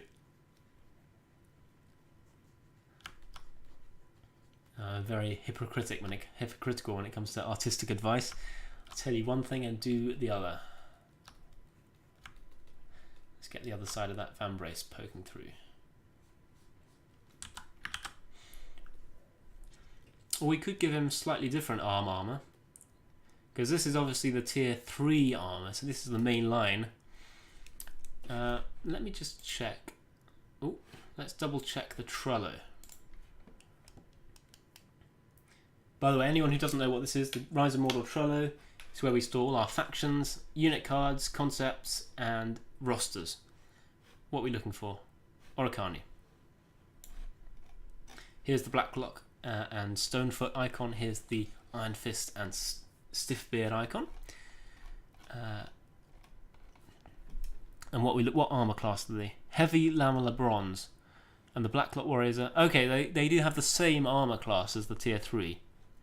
These were the ones in the original concept. These are ones I'm modifying to fit this tier 4 unit. So Hammer, Heavy Lamellar Bronze. Okay. So I think we can't change it too much, but we can adjust it and we can make it more beautiful, I think. Simon saying, if you could make the hammer more spaced from the hand, it would look better. So have it, you reckon, have the hammer, maybe if we put that right to the end and we have the hammer, say, let's go with the hammer being here. You don't want to make the hammer too long, because even dwarves with their superhuman strength, you know, leverage is still a thing, physics are a thing, and you can't lift something too big, I think, in my personal opinion. I think that works. Let's set that opacity to... We've already got our hand. The hammer's there. Let's just set the opacity to 10%. Oh, you can barely see it. 20%. You can just see that if you look carefully.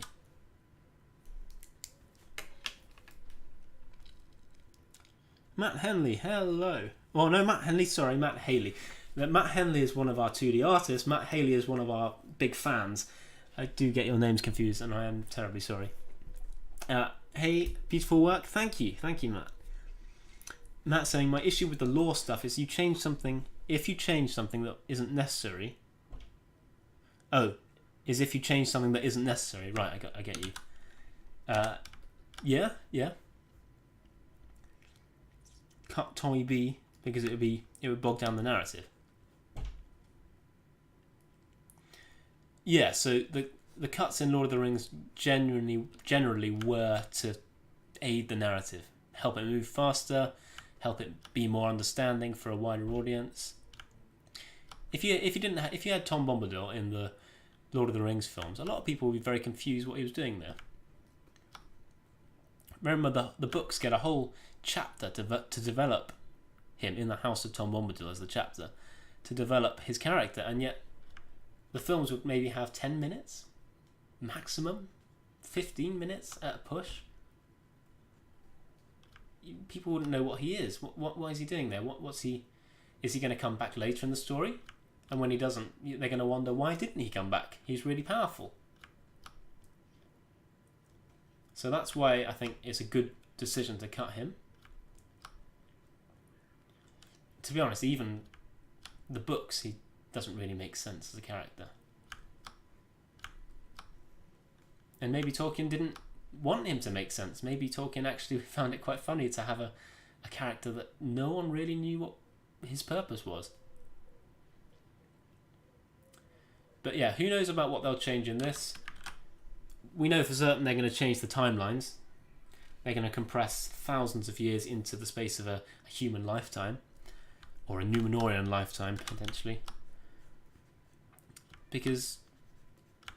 But people say it's egregious that they're going to do that. But do you really want to watch a show that drags on for 1,000 years? To me, it doesn't sound like a very good creative choice. I would have thought that, doing that would be logical. It makes sense. It simplifies things. But who knows? People are going to be upset by things either way. So you can't satisfy most people.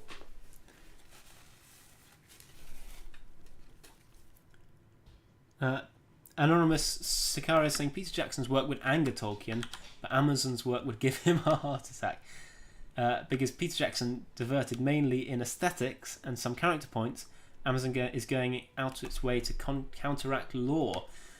Well, again, I bring up the point of usage rights. If it's not written in the appendices of Lord of the Rings, they can't legally use it. There's so much information in the Silmarillion, and I haven't actually read Unfinished Tales, but I'm sure there's more stuff on there. And the Fall of Numenor book. Again, I've got that on my shelf, but haven't read it yet. There's so much stuff there for them to explore, but they can't use it, which is a real shame, It is a real shame. Because now they're going to have to make stuff up. Not because they want to, but because they have to. Yeah.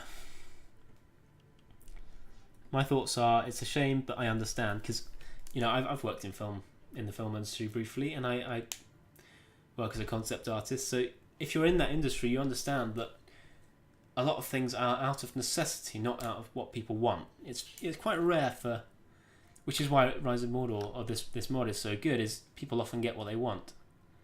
But it's really rare in the industry to get what you want. Absolutely, that should be considered. The showrunners probably wanted that. They wanted to stick to the lore as much as possible. And Anonymous saying Numenor's cavalry force. Yeah, it was said that they didn't ride horses, but if it didn't say that in the appendices, if it said that in the Silmarillion, that's an irrelevant point. You should just ignore it. If it says they use steel bows in the Silmarillion, but doesn't say that in the appendices, they legally can't show the steel bows, which is a real shame. That would be so cool. I already mentioned that earlier in the stream. But if they don't get to show the steel bows, that would be very, very disappointing, I think, for me. Matt Henley. Again, I'm very behind on the comments, but I will get to you eventually. Remember, 200 likes and you'll see Alta's latest unit. Matt Haley saying that said, changing Galadriel to a warrior character feels wrong for the character. I'd much rather they make a new female elf character rather than changing the character just because she's well known. Yeah, I see what you mean there. Do you remember that she was a warrior, it said. I don't know the exact lore on it, but she was less of a serene being that she was in the Third Age. And I suspect that her character arc will end in her being exactly like she is in the Third Age, and it will start off with her being this warrior princess. As much as it might displease people, I think she will end up in a good place. And Simon's saying, well, that's where the show already failed, as it doesn't feel like Lord of the Rings. Yeah, some aspects of it don't feel like Lord of the Rings. It is true. I'm still going to watch it, and some aspects of it might feel like Lord of the Rings. Who knows, okay? Who knows? Again, the whole point of this stream, I know it's a discussion, but I just keep echoing the point that we are going to have to wait till we can watch it before fully judging.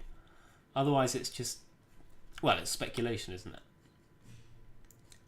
And I've already said about how I don't like when people blindly say it's going to be bad because it's going to be bad. I think the marketing's been poor, yes, absolutely, but we're not going to know if it's really truly bad until we see it. And if it is truly bad, I know I'm defending it, but if it's truly bad, I will say it's truly bad, like I've said many times.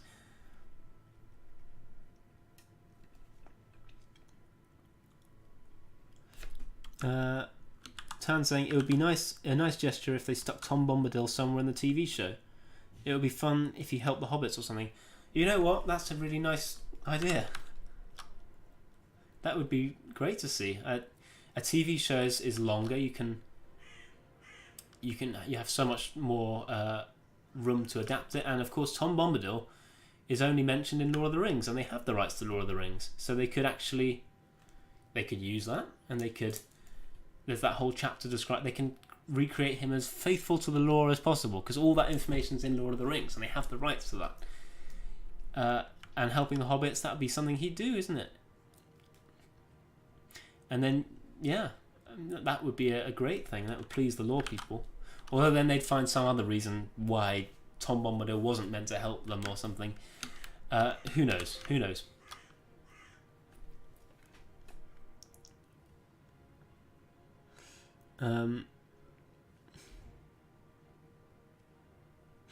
Let me speed through the comments quickly.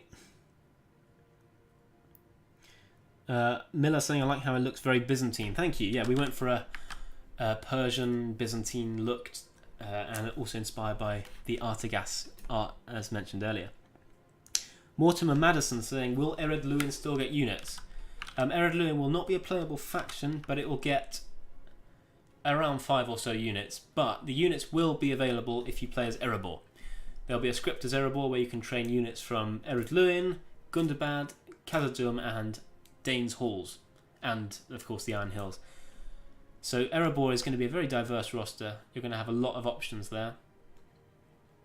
But no, for lore reasons and for gameplay reasons really, Ered Luin's not going to be a faction. Just because...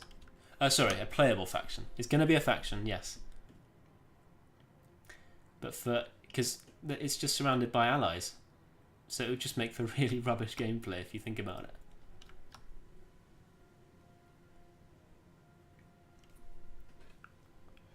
Simon's saying that's the problem with adapting books into films. You don't have enough time and backstory. Sorry, you don't have enough time and backstory that if you included everything, it just simply wouldn't feel right. Yeah, well, again, there's good adaptions and there's bad adaptions. I think Lord of the Rings is probably one of the best adaptions of book to film around, isn't it? And then you could say I can't think of any. I don't know how people feel about Wheel of Time. I've never read the books of Wheel of Time, but a lot of people said it was egregious, and also The Witcher. People have said the lore, the disregard for the lore of The Witcher or following the story has been bad. And of course you could compare like Dune, the books of Dune. The first film was really bad, but then the recent one, I watched it in the cinema, it was so good. So yeah, it's not black and white, book adaptations are bad. It's just you have to be damn skilled to know what's right. Some nice little buckles to help keep his bracer on. Let's also give him some... He's a noble, okay? This guy's very rich, so let's embroider his cloth a bit. Let's give him a gold trim, and let's play around with this pattern as an embroidery. Okay, so I don't know why this isn't working, but I'm going to do a little trick here. I'm going to create a new layer, completely different colour, and I'm going to start drawing. What should our shape be? Let's go with... Let me think. Make the opacity 100%.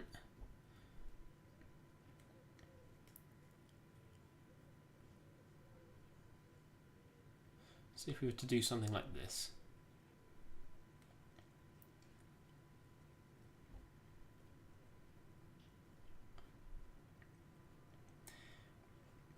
the reason I'm doing this like this is my quick mask tool seems to be broken, which I'm very annoyed about, or something's wrong with it that I don't know as an artist. I'm meant to know stuff like that, but I don't. So I'm doing this, which is a sort of alternate, slightly harder way of doing it.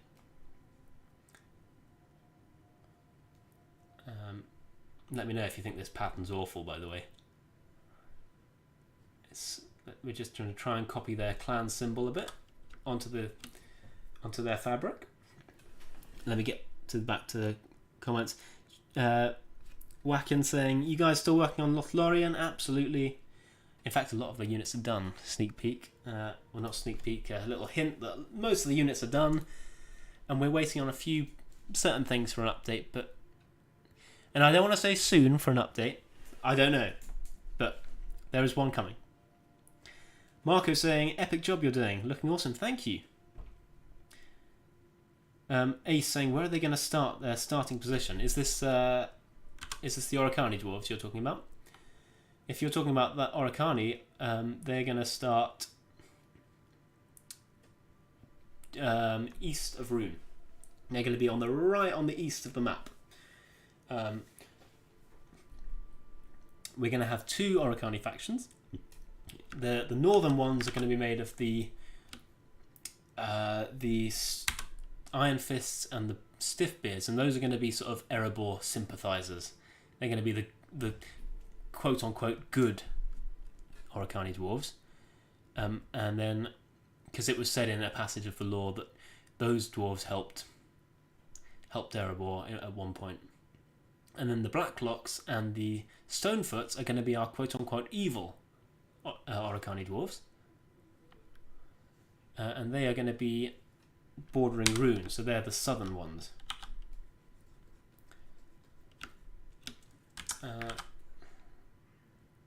Quite a height disparity, isn't there? Hang on, what we're going to do is we're going to shift up. That's that. I like the pose, so I'm going to merge that just so we can have an easier time shifting. Let's shift this arm a little bit higher.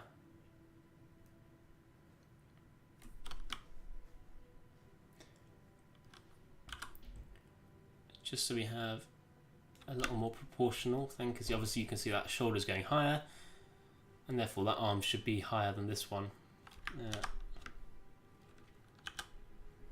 Nothing major, there we go, quick fix.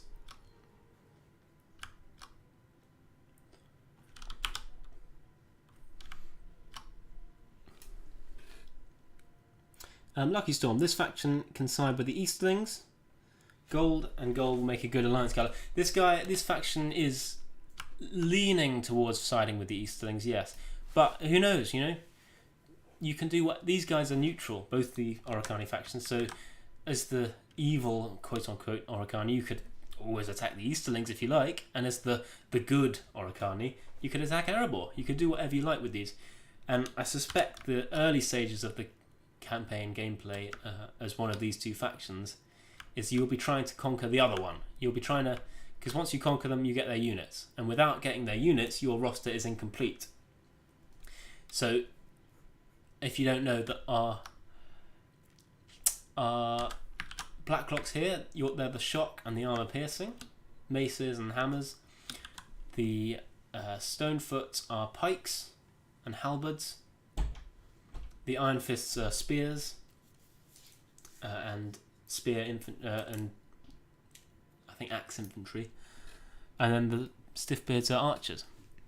So without all four clans, you have an incomplete army, but with all four, you're very powerful. So that's the idea behind the gameplay. So you're going to spend a long time trying to subjugate the other clan to get their units, and then you can do whatever you like. Ellen saying about Amazon that although I've lost your comment. Oh wow! So I'm very behind the comments. Let me speed through them. Screen's gonna stay still for a bit. I'm gonna speed through these comments.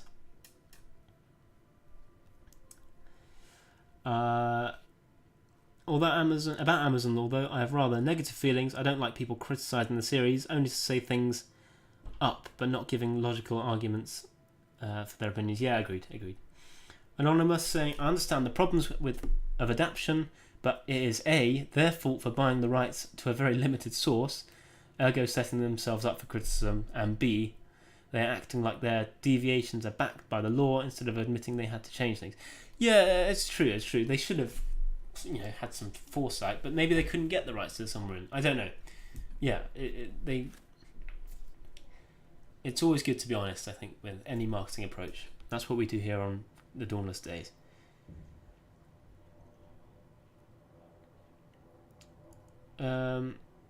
Miller 2 saying, meh, that show, they just want to do whatever they want. Might as well make your own and then ruin something of such cultural value. It's a fan fiction. It's going to be a fan fiction, and if you watch it as if it's a fan fiction, I think you will enjoy it more, because otherwise you're going to be disappointed. It's guaranteed. You're going to be disappointed if you're expecting a pure lore adaptation. You are going to be disappointed. Matt saying, yeah, I do actually think I like the show. As long as it's a good show, I can separate its world from the world of the books. Yeah, exactly. Tom Bombadil's Meteor Man confirmed. Yeah, don't know. Could be, could not be. It never says where he came from in the books, so that's up to them if they want to even add him in. Who knows?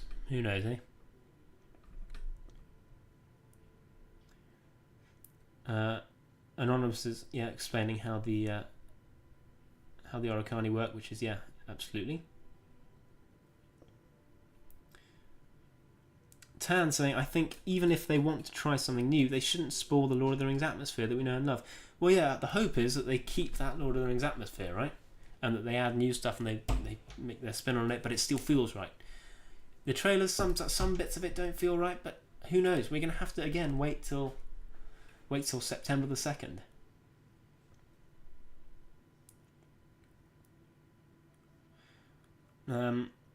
Simon saying, oh yeah, Witcher show lore, throw lore out of the window, yeah? I haven't read the book, so I don't know.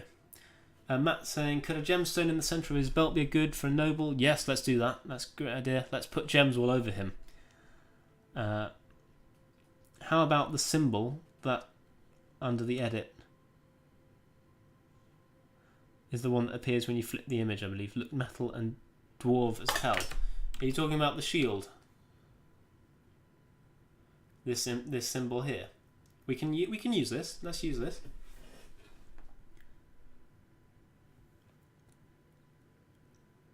You're not a fan of the patterning. I think I'm not a fan either. Let's try and change it.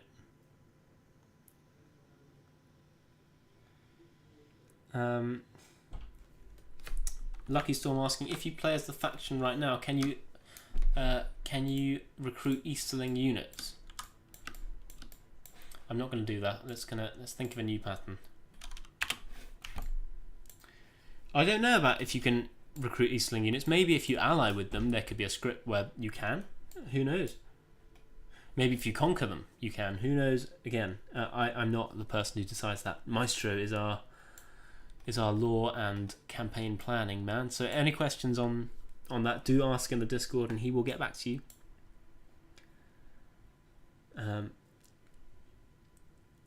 Razorback saying purple cape like Praetorian guards. Yeah, good idea. Purple cape. Capes capes make everyone look good. Absolutely. Ace asking about what the Orocani starting position is. I mentioned it earlier, but they're going to be the eastmost factions. They're going to be right on the Red Mountains, past Rune. The Stiffbeards and the Iron Fists are going to be up north. They're going to be just underneath Erebor. And then these guys, the Blacklocks and the Stonefoots, they're going to be east of Rune. Bear in mind that Rune is going to be in its own civil war. Remember, there's 5 runic factions. You play as the main clan, but you've also got to subjugate the Variags, the Wayne Riders, the Balchoth, and then 2 others that I can't remember the names for. So it's going to be a massive civil war, and I suspect that area is going to be incredibly fun to play in. We're not going to include Dorwinion. Dorwinion's part of Dale. So it's going to be quite heavy on especially if you if you think about the Variags and the Easterlings and these evil Oricani, if they go bad, that's a heavy evil presence in that area. It's going to be a tricky job for Erebor and Dale to contain, you know, if everyone goes evil, and that's what we're going to do. We're going to extend the hand down a little bit on this side, just so when that hammer comes, it's more of a line like that.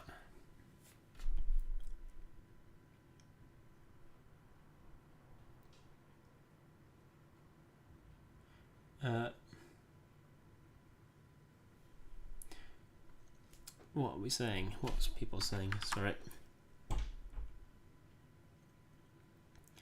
Maybe I'm more permissive of changes than most people, Cass says, because I consume a lot of fan fiction. Yeah, that's great. See, I think it's just a matter of being open-minded. Fan fiction isn't necessarily always bad, and it's not always good, of course. So there we go. Let's keep this pattern going. But yeah, very much remains to be seen.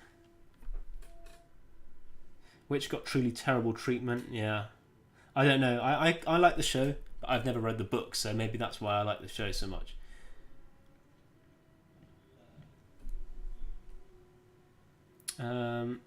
Spacey Jim's asking if Dundan's going to get a rework, and absolutely it will.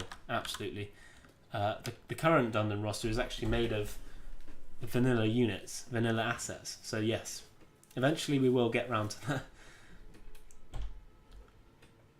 We will keep. I mean, I know you like. I know you like some of the aspects there, and we will keep that. Some of the units may look fairly similar, and I'm a fan of the Isengard armor being used, and the wolf heads. I want to make their symbols a wolf and a crow. Of course, obviously the crow, the Crabine of Dundland, is one of the few things Tolkien actually says about Dundland. Crows, and they must worship them like Rohan worships horses. So I'm thinking wolves also, because actually there's no factions that have wolves as symbols, other than maybe wargs, but then they're not necessarily used as iconography, so that would be interesting. Again, they'll keep a fairly sort of Celtic style, but unique. I want to make them unique. I don't want to make them just a copy of Rohan, but evil. You know, that would be cheap, in my opinion.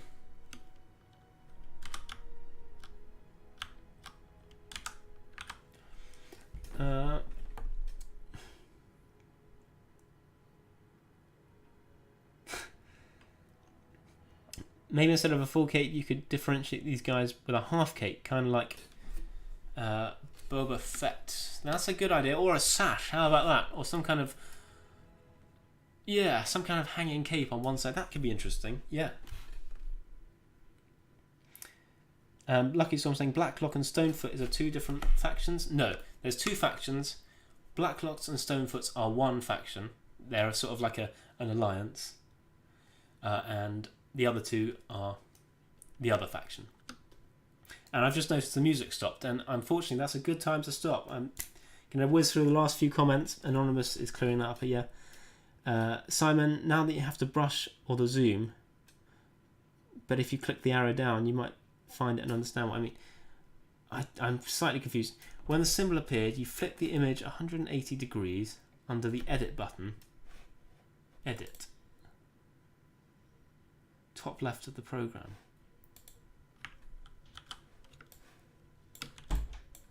I'm.